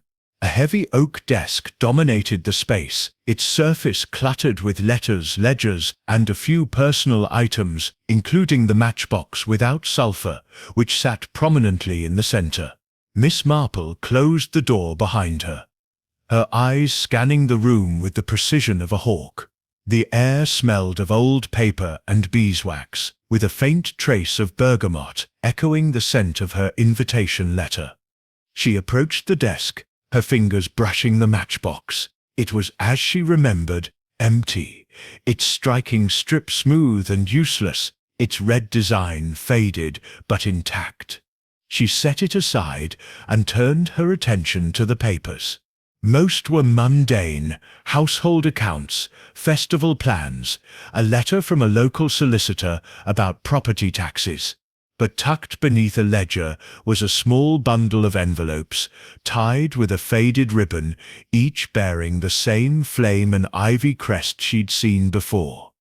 Miss Marple untied the ribbon, her movements careful, and opened the topmost letter. It was dated 2 months before the fire, addressed to Eleanor Winthrop in a hand that matched the one she found earlier, signed H.L. The contents were terse. "Eleanor, your refusal to negotiate is unwise. The deeds are not yours to withhold. Meet me at the manor, or I'll take steps you'll regret." Miss Marple, Sitty's lips pursed slightly. Henry Langley, Edward Sitty's father, had been pressing Eleanor about land deeds, just as Mr. Dobbs had hinted. She opened another letter, this one from Rose Vernon, Lillian Sitty's mother, dated a week later. "Dearest Eleanor, I beg you to reconsider. You know what sits at stake.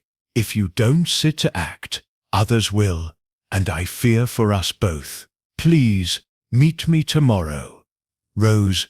The urgency in Rose's words was palpable, and Miss Marple felt a pang of sympathy for the young woman caught in whatever web had been spun. She replaced the letters, ensuring their arrangement was undisturbed, and turned to the desk drawers. The top drawer yielded nothing but pens and a dusty ledger, but the bottom drawer was locked, a small sturdy lock that resisted her hairpin. As she debated her next move, a shadow passed the window, and she froze, her heart steady but her senses alert. It was Thomas Gray, his hands in his pockets, lingering near the garden gate. He glanced toward the cottage, his expression unreadable, then moved off toward the lane. Miss Marple noted his timing. Had he been watching the study? She tucked the hairpin away and turned back to the desk, her eyes falling on a small photograph tucked behind a stack of books.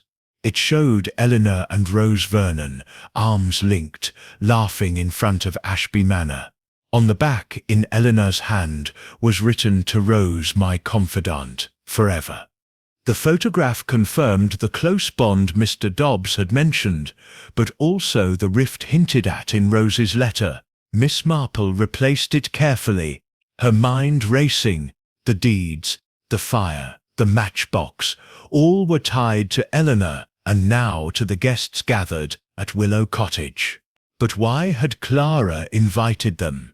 To confront the past, or to bury it? A sudden noise, a sharp creak from the hallway, jerked her from her thoughts. She moved swiftly to the door, easing it open just enough to peer out.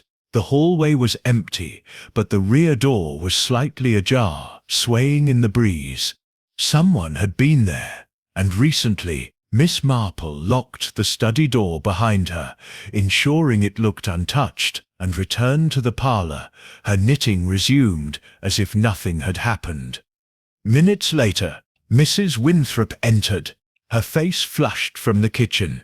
"Miss Marple, I hope you sit enjoying the quiet," she said, her smile warm but strained. "Our festival set's lantern procession starts soon. Will you join us?" "I would miss it," Miss Marple replied, her tone gentle. "Though I confess, I find this cottage as fascinating as the festival.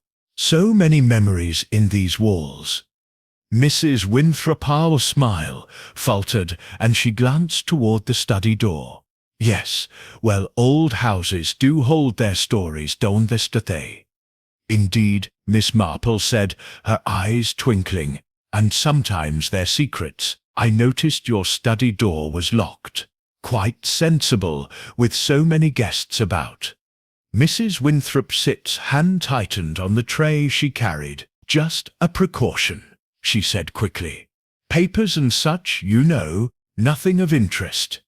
"Of course," Miss Marple said, her voice mild, but she noted the flicker of unease in her hostess's eyes and the way her gaze lingered on the study door. As the guests gathered for the procession, Miss Marple observed them closely.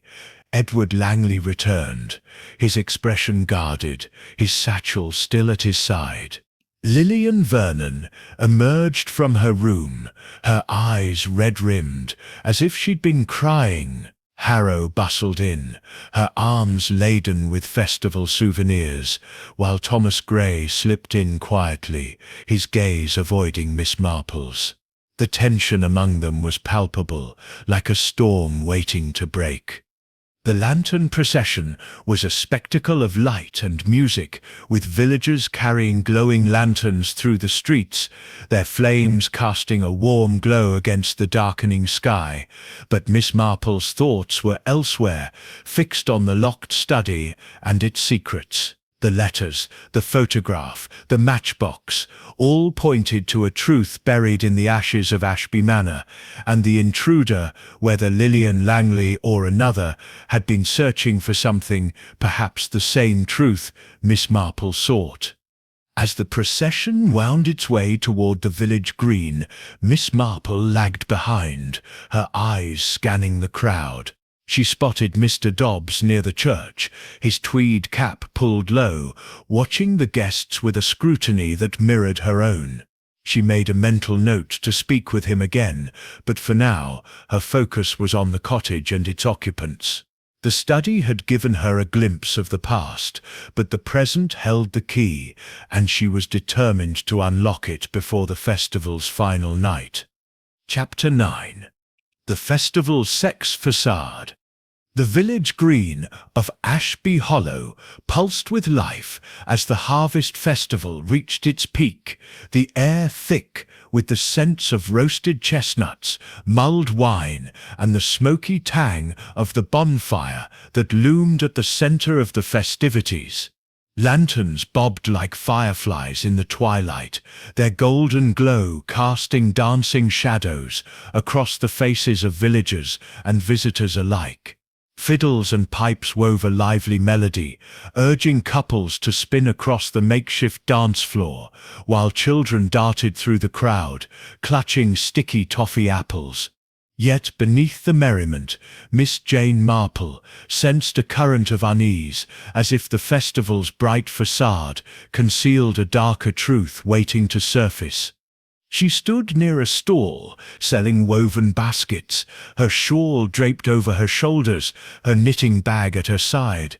Her eyes, sharp behind her spectacles, moved over the crowd, noting the subtle interactions among the guests from Willow Cottage. Mrs. Clara Winthrop stood by the bonfire, her auburn hair catching the firelight as she greeted villagers with a practiced smile, though her hands were clasped tightly, betraying her tension. Edward Langley lingered near a cider stall, his tailored coat at odds with the rustic setting, his gaze scanning the crowd as if searching for someone or avoiding them. Lillian Vernon, pale and withdrawn, hovered at the edge of the dance floor, her eyes fixed on the bonfire with a mixture of fear and fascination.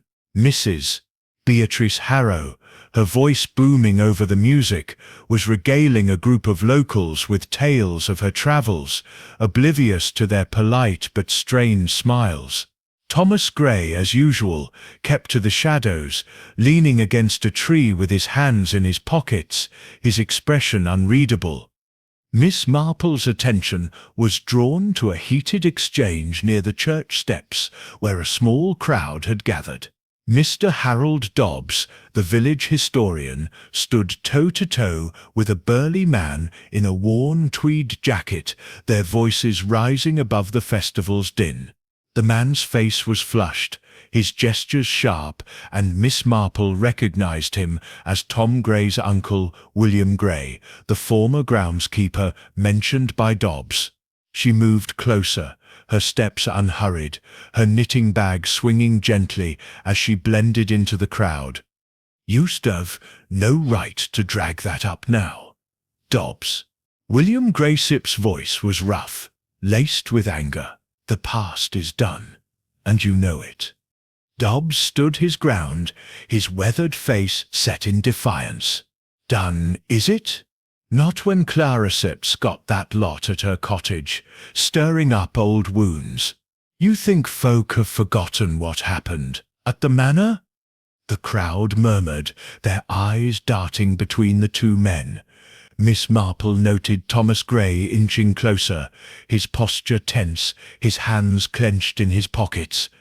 She also saw Edward Langley pause at the cider stall, his head tilted as if listening, though he made no move to intervene. William Graystet's voice dropped, but its intensity carried. "You watch your tongue, Dobbs. My name was cleared, and I won sit have you slandering it in front of half the village." "Cleared?" Dobbs scoffed, his eyes narrowing. "You were sacked for stealing, and everyone knows you blamed Eleanor for it. Then the manor burns, and you sit nowhere to be found. Convenient, that." The accusation hung in the air, and a gasp rippled through the crowd. Thomas Gray stepped forward, his voice low but sharp. "That sits enough, Dobbs. Leave my uncle be." Dobbs turned, his gaze locking onto Thomas. "And you, lad, skulking about Clara Sipt's cottage, like you Seb got something to hide. What Sipt's your game, eh? Looking for that matchbox, maybe?" Miss Marple's needles tucked in her bag seemed to itch for movement as she absorbed the exchange. The matchbox again, its presence a spectre that refused to fade. She noted Thomas's flush, the way his eyes flicked to his uncle, who grabbed his arm and pulled him back. "Mind your own business, Dobbs," William growled, his voice a warning. "You still regret raking up the past." Before Dobbs could respond, Mrs. Winthrop appeared, her smile strained but firm. "Gentlemen, please," she said, her voice cutting through the tension. "This is a festival, not a courtroom. Let's sit, enjoy the evening." The crowd dispersed reluctantly, their whispers trailing like smoke. William Gray stormed off toward the lane, Thomas following, while Dobbs retreated to the church steps, his expression dark. Mrs. Winthrop lingered, her eyes meeting Miss Marple's for a moment before she turned to rejoin the festival. Miss Marple approached Dobbs, her smile gentle, but her eyes alert. "Quite a scene, Mr. Dobbs," she said, her tone conversational. "It seems the past is never far from Ashby Hollow Sept's present." Dobbs grunted, adjusting his tweed cap. "Too many old grudges, Miss Marple. William Gray Six got a temper, always did, and that nephew of his, too quiet for my liking. They sip up to something, mark my words." "Perhaps," Miss Marple said, her voice mild, "but it sits curious. Is that it? How a single event the fire, say, can cast such a long shadow. And that matchbox, always mentioned, a strange relic to spark such passion. Dobbs's eyes narrowed, but he nodded. Eleanor Sit's matchbox. Folk said it was her talisman, always in her pocket. Found it in the ashes, untouched, like it was mocking us. Clarfit's kept it all these years, but I don't know why. It sits just a reminder of what we lost. Miss Marple nodded, her mind turning over the details. And William Grey, was he truly cleared of any wrongdoing? Dobbs hesitated, his voice low. The theft was never proven, but he was bitter. Swore Eleanor framed him to protect someone else. Never said who. After the fire, he left the village for years. Only came back when Clara invited him, through that nephew of his. Miss Marple Sit's eyes twinkled, though her expression remained serene. How fascinating!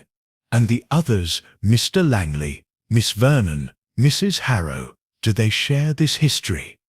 Dobbs shrugged, his gaze distant. Langley Sit's father had his own feud with the Winthrops, over land deeds. Rose Vernon was Eleanor Sit's shadow, till they fell out, and Beatrice Harrow Sit's husband lost a fortune, in a deal gone sour. Clew Sit's brought them all here, like she sits playing chess with ghosts. Thank you, Mr. Dobbs, Miss Marple said, her smile warm. You've given me much to think about. As she moved back toward the festival, her thoughts were a whirl of connections. The public argument had exposed raw nerves, linking the guests to the fire and the matchbox. William Grey's anger, Thomas's defensiveness, Clara's intervention, all pointed to a truth buried in the ashes of Ashby Manor. And the mention of land deeds again, tied to Henry Langley, suggested a motive that went beyond personal grudges. She rejoined the guests near the bonfire, where Lillian Vernon stood alone, her eyes fixed on the flames. Miss Marple approached, her voice gentle. Miss Vernon, the fire is quite a sight, isn't it? Though I imagine it brings back memories. Lillian started, her hands clenching. Its start is beautiful. In a way, she said, her voice trembling. But it scares me. Fire always does. Understandable, Miss Marple said, her tone sympathetic, especially with your mother Sit's connection to Eleanor. It must feel like the past is all around you. Lillian Sit's eyes widened, and she nodded, her voice barely a whisper. It is. I shouldn't have come. But I had to, for her. Miss Marple noted the words, her mind filing them away. Before she could press further, Edward Langley appeared, his expression tight. Lillian, you should rest, he said, his tone more command than suggestion. He glanced at Miss Marple, his smile thin. Immensely, she replied, her eyes twinkling. Though I find the people more fascinating than the bonfire. Langley's smile faltered, and he led Lillian away, his hand on her arm. Miss Marple watched them go, her thoughts returning to the study, the letters, and the matchbox. The festival's facade of joy was cracking, revealing the tensions beneath. She knew the truth was close, but it would take more than a public spat to bring it to light. As the bonfire roared, she felt the weight of the matchbox's empty promise and resolved to uncover its spark before the festival's end. Chapter 10. The Missing Will.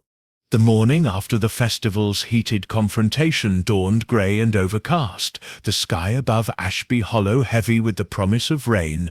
Inside Willow Cottage, the air was thick with unspoken tensions, as if the public argument between William Grey and Harold Dobbs had cracked the fragile civility among the guests. Miss Jane Marple sat in the parlour, her knitting needles moving steadily, though her eyes were alert, scanning the room where the others had gathered for a late breakfast. The clink of cutlery and the murmur of polite conversation did little to mask the undercurrent of unease that seemed to cling to the walls like damp. Mrs. Clara Winthrop presided over the table, her smile as polished as ever, though her hands betrayed a slight tremor as she poured coffee. Edward Langley sat with his newspaper, his eyes scanning the pages but his attention clearly elsewhere, his fingers occasionally brushing the satchel at his side.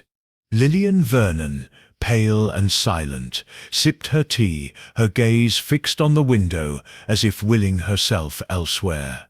Beatrice Harrow, undeterred by the previous night's drama, was recounting her triumph at the festival's pie-judging contest, her voice filling the room like a foghorn. Thomas Gray, his expression guarded, ate in silence, his eyes flicking to his hostess with a mixture of curiosity and suspicion. Miss Marple, ever the observer, noted these details with her usual precision. The confrontation at the festival had exposed raw nerves, and the mention of the matchbox had stirred something deeper, a connection to the fire, to Eleanor Winthrop, and to the secrets each guest carried. But it was the talk of land deeds, raised by Langley, and echoed in the letters she'd found, that lingered in her mind. There was more to this gathering than old grudges, she was certain, and the key lay in the past. As breakfast ended, Mrs. Winthrop excused herself to attend to festival duties, leaving the guests to their own devices. Miss Marple seized the opportunity, her thoughts turning to the study and the locked drawer she'd been unable to open.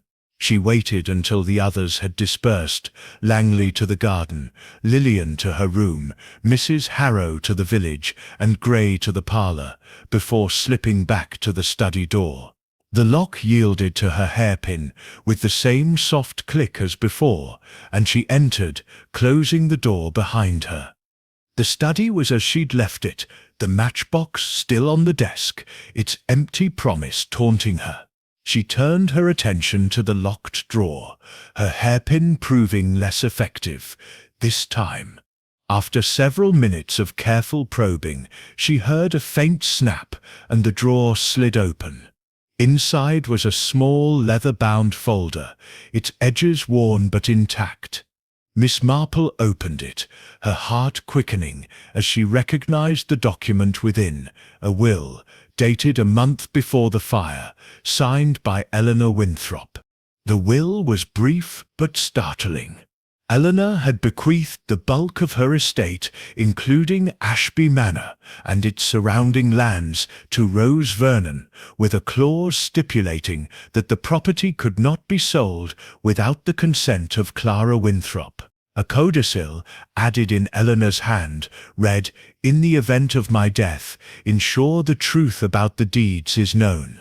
The matchbox holds the key." Miss Marple's lips pursed slightly, her mind racing. The will explained the tension between Rose Vernon and Eleanor, hinted at in the letters, and Lillian's presence in Ashby Hollow. It also cast new light on Edward Langley's interest in the land deeds and Clara's guarded demeanour. The matchbox mentioned explicitly in the codicil was no mere keepsake. It was a deliberate clue, though, to what remained unclear. As she replaced the folder, a shadow fell across the desk, and she turned to find Thomas Gray standing in the doorway, his eyes wide with surprise. "Miss Marple," he said, his voice tight, "what are you doing in here?" "Oh, Mr. Gray," she replied, her tone mild, her smile disarming. "I was just admiring Mrs. Winthrop Sitt's collection of books. The door was open, and I couldn't resist a peek. Such a cozy room, don't you think?" Graysip's eyes narrowed, but he stepped inside, closing the door behind him. "The door was locked when I passed earlier. You stirs a curious one, aren't you? At my age, curiosity is one of the few pleasures left." Miss Marple said, her eyes twinkling. "I couldn't get help but notice the matchbox again. It seems to fascinate everyone." Gray's jaw tightened, and he glanced at the matchbox on the desk. It's just an old trinket. Why do you keep bringing it up?" "Because it matters," Miss Marple said simply, her voice gentle but firm. "Eleanor Winthrop thought so, and I suspect you do too. Your Uncle Set's argument last night, was it about more than old grudges?" Gray hesitated, his hands clenching in his pockets. "My Uncle Sid's got a temper, that's Sid's all." Dobbs was stirring up trouble. Like always, the fire Sid's ancient history. "History has a way of lingering," Miss Marple said, her gaze steady, "especially when it involves a will or land deeds or a matchbox that doesn't sell a light." Gray's face paled, and for a moment she thought he might bolt, but he leaned against the desk, his voice low. "You set been snooping." "Haven't set you.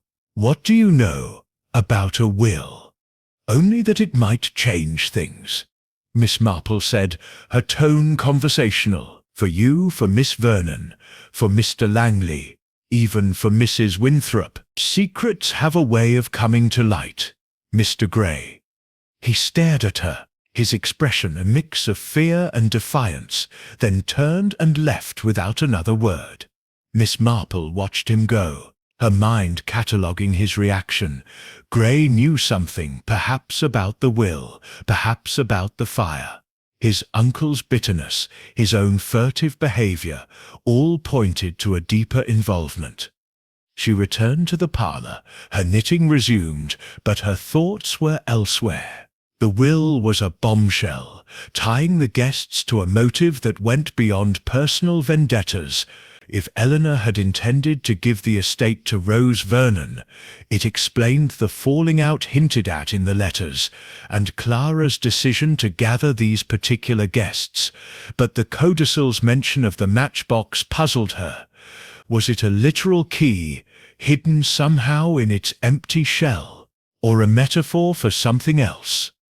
As the afternoon wore on, Miss Marple joined the others for a festival event, a lecture by Mr. Dobbs on Ashby Hollow's history, held in the church hall. The room was crowded, the air heavy with the scent of damp wool and candle wax. Dobbs spoke of the village's origins, its prosperity under the Winthrops, and the fire that had changed everything. His eyes lingered on the Willow Cottage guests, and Miss Marple noted the way Lillian Vernon flinched when he mentioned Eleanor's death. After the lecture, she approached Dobbs, her smile warm. "A fascinating talk, Mr. Dobbs. You mentioned the Winthrop estate. Were there ever disputes over its ownership after the fire?" Dobbs' eyes narrowed, but he nodded. "Plenty. Eleanor Sid's will was never found, so Clara inherited everything. Some said there was another will, but no one could prove it. Caused a right stir, especially with the Vernons and the Langleys." Miss Marple nodded, her mind racing. The missing will, now found, was the key to the mystery, and the matchbox was its cipher. As she returned to the cottage, she saw Lillian Vernon slip into the garden, a letter clutched in her hand. Edward Langley followed, his expression grim. Miss Marple knew the truth was close, but the festival's final night loomed, and with it the chance that someone might act to keep the past buried forever. Chapter 10. The Missing Will. The morning after the festival's heated confrontation dawned grey and overcast, the sky above Ashby Hollow heavy with the promise of rain. Inside Willow Cottage, the air was thick with unspoken tensions, as if the public argument between William Gray and Harold Dobbs had cracked the fragile civility among the guests. Miss Jane Marple sat in the parlour, her knitting needles moving steadily, though her eyes were alert, scanning the room where the others had gathered for a late breakfast. The clink of cutlery and the murmur of polite conversation did little to mask the undercurrent of unease that seemed to cling to the walls like damp. Mrs. Clara Winthrop presided over the table, her smile as polished as ever, though her hands betrayed a slight tremor as she poured coffee. Edward Langley sat with his newspaper, his eyes scanning the pages, but his attention clearly elsewhere, his fingers occasionally brushing the satchel at his side. Lillian Vernon, pale and silent, sipped her tea, her gaze fixed on the window, as if willing herself elsewhere. Beatrice Harrow, undeterred by the previous night's drama, was recounting her triumph at the festival's pie-judging contest, her voice filling the room like a foghorn. Thomas Gray, his expression guarded, ate in silence, his eyes flicking to his hostess with a mixture of curiosity and suspicion. Miss Marple, ever the observer, noted these details with her usual precision. The confrontation at the festival had exposed raw nerves, and the mention of the matchbox had stirred something deeper, a connection to the fire, to Eleanor Winthrop, and to the secrets each guest carried. But it was the talk of land deeds, raised by Langley and echoed in the letters she'd found, that lingered in her mind. There was more to this gathering than old grudges, she was certain, and the key lay in the past. As breakfast ended, Mrs. Winthrop excused herself to attend to festival duties, leaving the guests to their own devices. Miss Marple seized the opportunity, her thoughts turning to the study and the locked drawer she'd been unable to open. She waited until the others had dispersed, Langley to the garden, Lillian to her room, Mrs. Harrow to the village, and Gray to the parlour, before slipping back to the study door. The lock yielded to her hairpin with the same soft click as before, and she entered, closing the door behind her. The study was as she'd left it, the matchbox still on the desk, its empty promise taunting her. She turned her attention to the locked drawer, her hairpin proving less effective this time. After several minutes of careful probing, she heard a faint snap, and the drawer slid open. Inside was a small leather-bound folder, its edges worn but intact. Miss Marple opened it, her heart quickening as she recognized the document within, a will, dated a month before the fire, signed by Eleanor Winthrop. The will was brief but startling. Eleanor had bequeathed the bulk of her estate, including Ashby Manor and its surrounding lands, to Rose Vernon, with a clause stipulating that the property could not be sold without the consent of Clara Winthrop. A codicil, added in Eleanor's hand, read, "In the event of my death, ensure the truth about the deeds is known. The matchbox holds the key." Miss Marple's lips pursed slightly, her mind racing. The will explained the tension between Rose Vernon and Eleanor, hinted at in the letters, and Lillian's presence in Ashby Hollow. It also cast new light on Edward Langley's interest in the land deeds and Clara's guarded demeanour. The matchbox, mentioned explicitly in the codicil, was no mere keepsake, it was a deliberate clue, though to what remained unclear. As she replaced the folder, a shadow fell across the desk, and she turned to find Thomas Gray standing in the doorway, his eyes wide with surprise. "Miss Marple," he said, his voice tight. "What are you doing in here?" "Oh, Mr. Gray," she replied, her tone mild, her smile disarming. "I was just admiring Mrs. Winthrop's collection of books. The door was open, and I couldn't resist a peek. Such a cozy room. Don't sit you think." Graysip's eyes narrowed, but he stepped inside, closing the door behind him. "The door was locked when I passed earlier. You sit are a curious one. Sit you. At my age, curiosity is one of the few pleasures left," Miss Marple said, her eyes twinkling. "I couldn't help but notice the matchbox again. It seems to fascinate everyone." Gracit's jaw tightened, and he glanced at the matchbox on the desk. It's just an old trinket. Why do you keep bringing it up? Because it matters, Miss Marple said simply, her voice gentle but firm. Eleanor Winthrop thought so, and I suspect you do too. Your Uncle Sit's argument last night, was it about more than old grudges? Gray hesitated, his hands clenching in his pockets. My Uncle Sit's got a temper, that Sit's all. Dobbs was stirring up trouble, like always. The fire Sit's ancient history.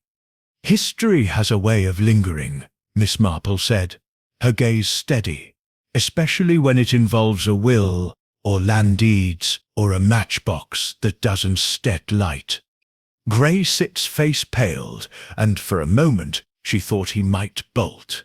But he leaned against the desk, his voice low. You set been snooping, haven't set you? What do you know about a will? Only that it might change things, Miss Marple said, her tone conversational. For you, for Miss Vernon, for Mr. Langley, even for Mrs. Winthrop. Secrets have a way of coming to light, Mr. Gray. He stared at her, his expression a mix of fear and defiance, then turned and left without another word. Miss Marple watched him go, her mind cataloguing his reaction. Gray knew something, perhaps about the will, perhaps about the fire. His uncle's bitterness, his own furtive behavior, all pointed to a deeper involvement. She returned to the parlor. Her knitting resumed, but her thoughts were elsewhere. The will was a bombshell, tying the guests to a motive that went beyond personal vendettas. If Eleanor had intended to give the estate to Rose Vernon, it explained the falling out hinted at in the letters, and Clara's decision to gather these particular guests. But the codicil's mention of the matchbox puzzled her. Was it a literal key, hidden somehow in its empty shell, or a metaphor for something else? As the afternoon wore on, Miss Marple joined the others for a festival event, a lecture by Mr. Dobbs on Ashby Hollow's history, held in the church hall. The room was crowded, the air heavy with the scent of damp wool and candle wax. Dobbs spoke of the village's origins, its prosperity under the Winthrops, and the fire that had changed everything. His eyes lingered on the Willow Cottage guests, and Miss Marple noted the way Lillian Vernon flinched when he mentioned Eleanor's death. After the lecture, she approached Dobbs, her smile warm. A fascinating talk, Mr. Dobbs. You mentioned the Winthrop estate. Were there ever disputes over its ownership after the fire? Dobbs' eyes narrowed, but he nodded. Plenty. Eleanor Sit's will was never found, so Clara inherited everything. Some said there was another will, but no one could prove it. Caused a right stir, especially with the Vernons and the Langleys. Miss Marple nodded, her mind racing. The missing will now found was the key to the mystery, and the matchbox was its cipher. As she returned to the cottage, she saw Lillian Vernon slip into the garden, a letter clutched in her hand. Edward Langley followed, his expression grim. Miss Marple knew the truth was close, but the festival's final night loomed, and with it, the chance that someone might act to keep the past buried forever. Chapter 12. The Truth Ignites. The final night of the Harvest Festival cast Ashby Hollow in a glow of lantern light, the village green alive with music and laughter, though an undercurrent of tension pulsed beneath the revelry. Inside Willow Cottage, the parlour was a stark contrast, its atmosphere heavy with anticipation as Miss Jane Marple gathered the guests for what she had announced as a little chat before the festival's closing bonfire. The fire in the hearth crackled, casting flickering shadows across the faces of those assembled, each marked by their own mix of unease and curiosity. Mrs. Clara Winthrop sat at the head of the table, her hands clasped tightly, her auburn hair catching the firelight like a fading ember. Edward Langley stood by the window, his satchel at his feet, his sharp features set in a mask of guarded calm. Lillian Vernon, pale and trembling, sat on the sofa, her eyes darting to the matchbox without sulphur, which Miss Marple had placed prominently on the table. Mrs. Beatrice Harrow, her usual bluster subdued, fidgeted with her shawl, her gaze shifting between the others. Thomas Gray leaned against the wall, his hands in his pockets, his expression a mix of defiance and apprehension.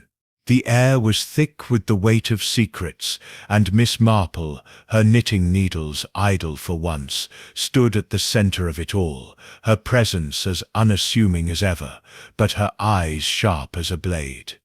"Thank you all for indulging me," Miss Marple began, her voice gentle but carrying an authority that silenced the room. "I've always found that a mystery, like a tangled skein of wool, can be unravelled with patience and care. And here in Ashby Hollow we have quite a tangle, one that centres on a matchbox without sulphur." She lifted the matchbox, its faded red design catching the light. "This little object, so seemingly useless, has been at the heart of our time here. It belonged to Eleanor Winthrop, and it holds the key to a truth that has haunted this village for 30 years. Mrs. Winthrop's face paled, but she said nothing. Langley's fingers twitched, as if itching to grab his satchel. Lillian's breath caught, and Gray's eyes narrowed. Mrs. Harrow huffed, but her usual bravado was absent. Miss Marple continued, her tone measured. "The fire at Ashby Manor was no accident," she said, her words landing like stones in still water.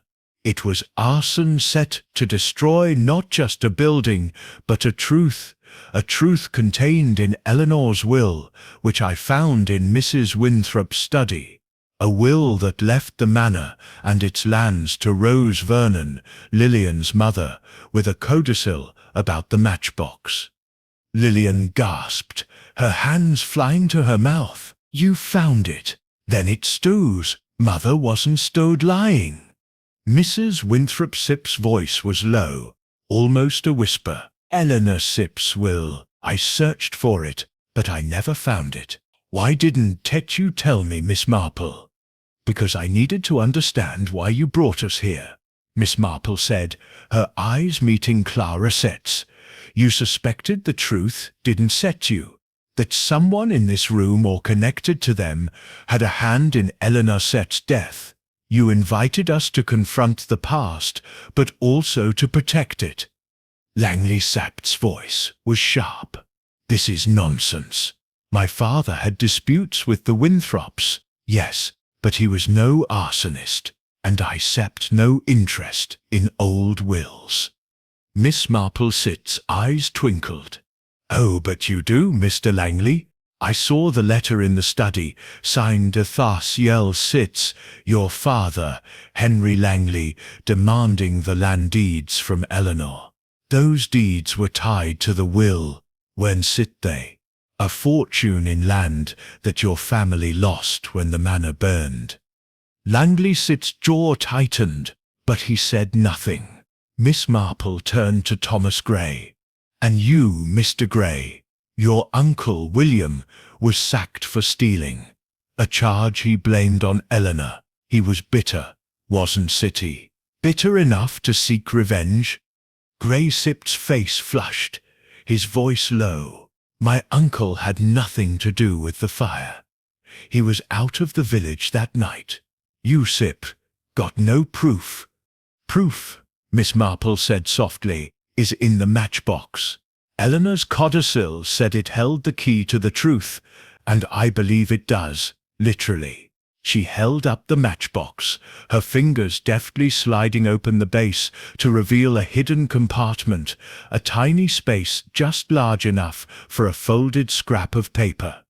She unfolded it, revealing a note in Eleanor's hand. "If I die, the fire was no accident. HL knows the truth. The deeds are with RV." The room erupted in murmurs. Lillian Sitz's eyes widened, tears spilling over. Mother, she knew. That Sitz why she left, why she was so afraid. Mrs. Harrow Sitz's voice was indignant. "This is preposterous. Are you accusing us all of murder? My husband lost money to the Winthrops." "Yes, but we had no part in this." Miss Marple Sitz's gaze was steady. "Not all, Mrs. Harrow. But one among us, or someone close, had motive and opportunity. The note points to Henry Langley, but he sits long dead, which leaves us with those who might act on his behalf, or to protect his legacy." She turned to Clara, her voice gentle but firm. "Mrs. Winthrop, you invited us here to force the truth, didn't you? You found the will years ago, but kept it hidden, fearing what it would reveal. You hoped this gathering would bring clarity, or perhaps confession." Clara's hands trembled, her voice breaking. I wanted to know. Eleanor was my sister, and I failed her. I found the will last year, in an old trunk. I couldn't bear the thought that her death was my fault, that I missed something. I invited you all, those with ties to the past, to see if the truth would come out. Langley Sext's voice was cold. "And you dragged me into this, Clara. My father was no murderer. He fought for those deeds, yes, but he was in London when the fire broke out." Miss Marple nodded. "Perhaps. But someone acted that night, and the matchbox was left as a message, a taunt, or a clue. Lillian, your mother knew something, didn't she? That's why you came, to find what she couldn't hit." Lillian nodded, her voice choked. She said Eleanor trusted her with a secret, something about the deeds. She thought the matchbox held proof, but she was too afraid to come back. Miss Marple Sitz's eyes softened, but her mind was relentless. "The proof is here," she said, holding up the note. "Henry Langley knew the truth, and someone ensured it stayed buried. But the fire didn't destroy everything. Eleanor Sitz will survived, and so did her message." Gray stepped forward, his voice sharp. "If you sit accusing my uncle, say it outright. He sits not here to defend himself." Miss Marple Sitz's gaze met his. "I start not accusing anyone yet, but the truth is close, Mr. Gray, and it will ignite, just as surely as the bonfire outside." The room fell silent, the weight of her words settling over them. The matchbox, small and unassuming, lay on the table, its hidden note a spark that had set the past ablaze. Miss Marple knew the final piece was near, but the festival's closing night loomed, and with it the risk that someone would act to extinguish the truth forever. Chapter 13. The Final Spark. The final night of the Harvest Festival blanketed Ashby Hollow in a tapestry of light and shadow, the village green ablaze with the glow of the great bonfire, its flames licking the starless sky. Inside Willow Cottage, the parlour was a stark contrast, its air thick with tension as Miss Jane Marple stood before the assembled guests, the matchbox without sulphur resting on the table like a silent accusation. The fire in the hearth cast flickering shadows across their faces, each marked by a mix of fear, defiance, and anticipation. The truth, Miss Marple knew, was moments away from igniting, and she was ready to strike the spark. Mrs. Clara Winthrop sat rigidly, her hands clasped so tightly, her knuckles gleamed white. Edward Langley stood by the window, his satchel clutched like a shield, his sharp features set in a scowl.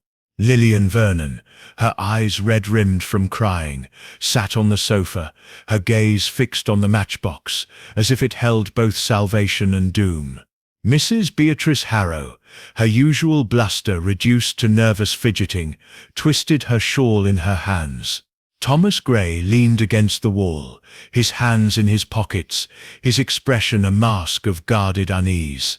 The weight of Eleanor Winthrop's hidden note, revealed in the previous gathering, hung over them all, its words, "H.L. knows the truth," a spectre that demanded resolution. Miss Marple's voice, gentle but commanding, broke the silence. "We've come to the heart of the matter," she said, her eyes moving over each guest. Eleanor Winthrop's death was no accident, and this matchbox, her talisman, holds the key to the truth. The note inside points to Henry Langley, but he's long gone, so we must look to those who carry his legacy, and those who were touched by the fire at Ashby Manor. Langley Sip's voice was sharp, cutting through the room. "Case, Sip, had enough of this, Miss Marple. You sit, accusing my father of murder, with no proof. That note proves nothing. He was in London when the fire broke out." "Indeed," Miss Marple said, her tone mild, but her eyes sharp. "Your father Sit's absence is well documented, but the deeds he fought for, the ones Eleanor refused to surrender, were the motive, and someone acted to ensure they were lost in the flames, or so they thought." She turned to Lillian, her voice softening. "Miss Vernon, your mother Rose was Eleanor Sit's confidant. The will I found left the manor to her, a decision that sparked jealousy and betrayal. Your mother knew something, didn't she? Something that made her flee Ashby Hollow." Lillian Scepter's voice trembled, but she nodded. She said, "Eleanor trusted her with a secret. The matchbox was meant to protect it. Mother was terrified after the fire, said someone would come for her if she stayed." Mrs. Harrow huffed, her voice strained. "This is all very dramatic, but what does it have to do with us? My husband lost money to the Winthrops, yes, but he wasn't set a murderer." Miss Marple's eyes twinkled. "Money, Mrs. Harrow, is a powerful motive, but not the only one. There was also pride and betrayal, and love twisted into something darker." She turned to Thomas Gray. "Mr. Gray, your Uncle William was sacked for stealing, a charge he blamed on Eleanor. He was bitter, wasn't he? Bitter enough to want revenge." Gray Sit's face flushed, his voice low but fierce.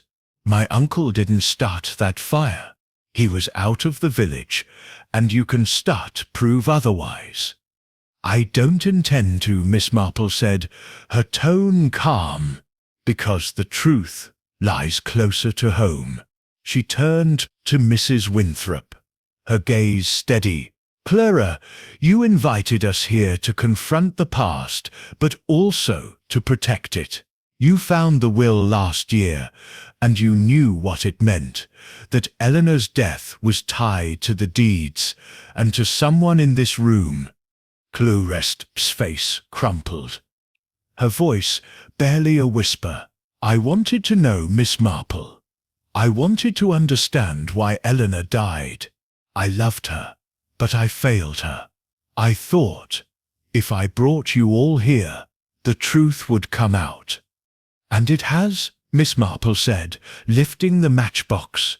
"This is no ordinary keepsake. Eleanor used it to hide her note, a safeguard against betrayal. But the true spark, the final piece, came to me this morning when I spoke with Mr. Dobbs again." She paused, letting the silence stretch, her eyes moving over the guests. Mr. Dobbs recalled a detail he'd forgotten, a witness who saw someone near the manor the night of the fire. Not William Gray, who was indeed away, but someone else. Someone who had access to the manor, who knew its secrets, and who had reason to fear Eleanor's will. Langley Sit's voice was cold. Get to the point, Miss Marple. Who are you accusing? Miss Marple's gaze settled on him, her voice soft but unyielding. Not you, Mr. Langley, though your father's greed set this in motion. The deeds were the prize, but the fire was personal. Eleanor's will threatened to upend everything, to give the estate to Rose Vernon, cutting out those who felt entitled to it. She turned to Clara, her eyes gentle but relentless. Clara, it was you, wasn't it? You were at the manor that night. You argued with Eleanor about the will, about her decision to give everything to Rose. You felt betrayed, your sister, choosing her friend over you. The matchbox was your idea, wasn't it? A taunt, left in the ashes to make it seem like Eleanor's own carelessness caused the fire. Clara's face went white, her hands trembling violently. No, that's not true. I loved Eleanor. You did, Miss Marple said softly. But love can twist into something else, jealousy perhaps, or fear of losing everything. You set the fire, not meaning to kill her, but to destroy the will. When you realized she was trapped, it was too late. You kept the matchbox as a reminder, a penance, but also a way to control the narrative. Lillian Sept's voice broke the stunned silence, a sob tearing from her throat. You killed her? My mother Sept's best friend? How could you? Clara Sept's eyes filled with tears, her voice breaking. It was an accident. I only wanted to burn the will. Eleanor wasn't supposed to be there. She said she was going out. I tried to save her, but the flames, they spread so fast. Langley stepped forward, his voice icy. You saying Clara Sept's a murderer? Why bring us here then, to confess? Clara shook her head, her voice choked. I wanted to know if anyone else knew. I thought, if I brought you all together, I see the truth in your faces. I didn't expect this. Miss Marple's voice was steady. You invited us to assuage your guilt, Clara, but also to protect your secret. The matchbox was your confession, hidden in plain sight. But Eleanor Sept's note survived, and so did the truth. Thomas Gray Sept's voice was low, almost a growl. So what now? You got your truth. What happens to Clara? Miss Marple, Sept's eyes softened, but her resolve was firm. Justice, Mr. Gray. Not vengeance, but justice. Eyes Seph, spoken with the local constable, who Sept's waiting outside. Clara, you still have to tell him everything. Clara nodded, her face crumpling as tears fell. I'm so sorry. I never meant for her to die. As the constable entered, the room dissolved into murmurs, Lillian's sobs mingling with Mrs. Harrow's shocked exclamations. Langley stood silent, his satchel forgotten, while Gray watched with a mix of anger and resignation. Miss Marple stepped back, her work done, the matchbox still in her hand. The truth had ignited, and though it burned, it brought clarity to a village long shadowed by lies. Chapter 14. Reflections by the Fire. The harvest festival had ended, and Ashby Hollow lay quiet under a starlit sky, the embers of the great bonfire now a faint glow on the village green. Inside Willow Cottage, the parlour was bathed in the soft light of the hearth, its crackling flames casting a warm, contemplative mood. Miss Jane Marple sat in her favourite armchair by the window, her knitting needles moving gently, a pale blue scarf taking shape in her lap. The guests had departed, some in shock, others in silence, leaving the cottage to its ghosts and its lone occupant, save for Miss Marple, who had chosen to stay one final night before returning to St. Mary Mead. The constable had taken Clara Winthrop to the station, her confession still echoing in the quiet rooms. The revelation of her role in Eleanor's death had shaken the village, but it had also brought a strange sense of closure, like a wound finally allowed to heal. Miss Marple's thoughts were not on the triumph of solving the mystery, but on the human cost, the tangled web of love, jealousy and regret that had led to such tragedy. She had seen it before, in the quiet lanes of St. Mary Mead and beyond, but it never grew easier.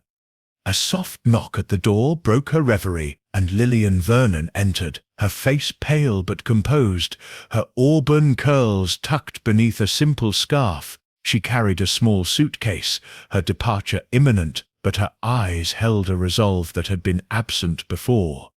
"Miss Marple," she said, her voice steady but soft, "I wanted to thank you before I go.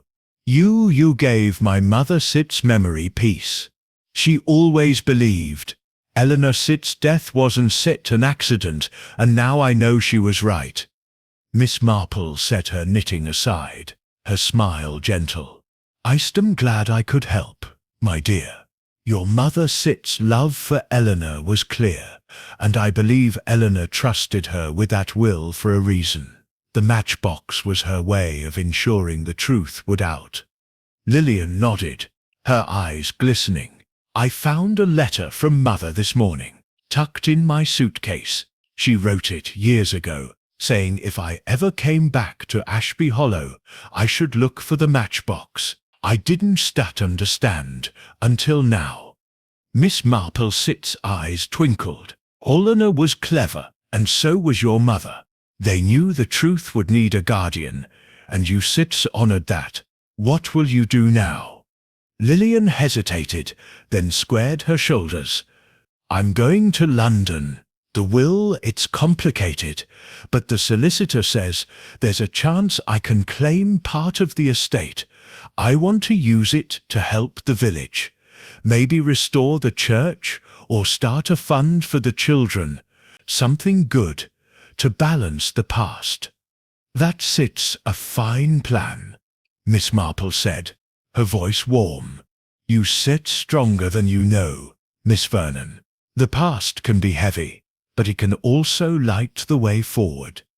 Lillian managed a small smile, then glanced at the matchbox, now resting on the mantel. "Will you keep it, Miss Marple, as a reminder?" "Oh, I think it belongs here," Miss Marple said, her gaze softening. "With Eleanor Sepp's memory, and Clara Sepp's, but I'll carry its lesson with me. Truth, like a spark, always finds a way to ignite."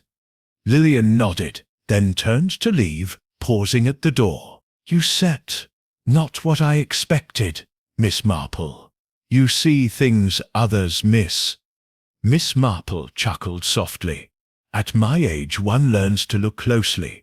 Safe travels, my dear." As Lillian's footsteps faded, Miss Marple returned to her knitting, her thoughts drifting to the other guests.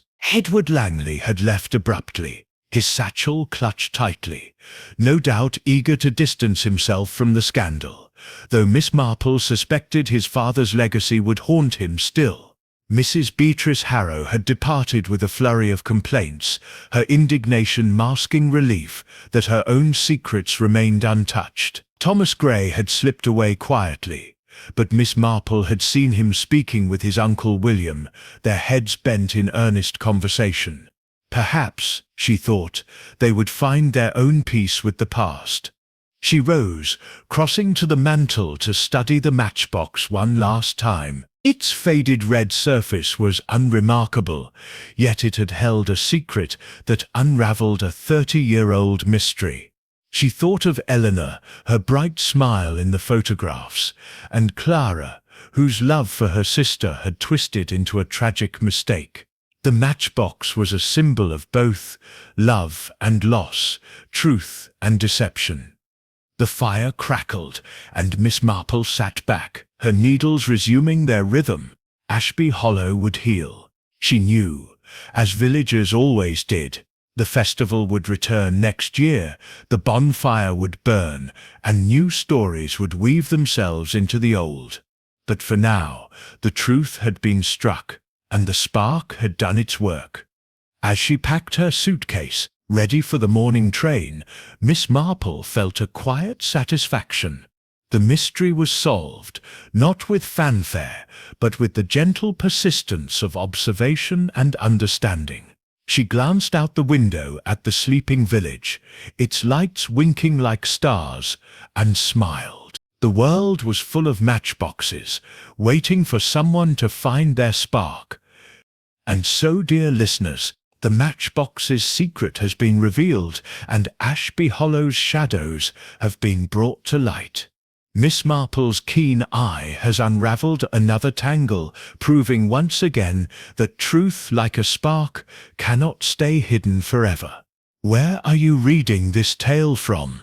Share your location in the comments, whether it's a cozy village like Ashby Hollow or a bustling city far away. We'd love to know. And if you've enjoyed this journey, hit that subscribe button to join us for more mysteries, where every clue counts and every spark ignites a story. Stay curious, and we'll see you in the next adventure.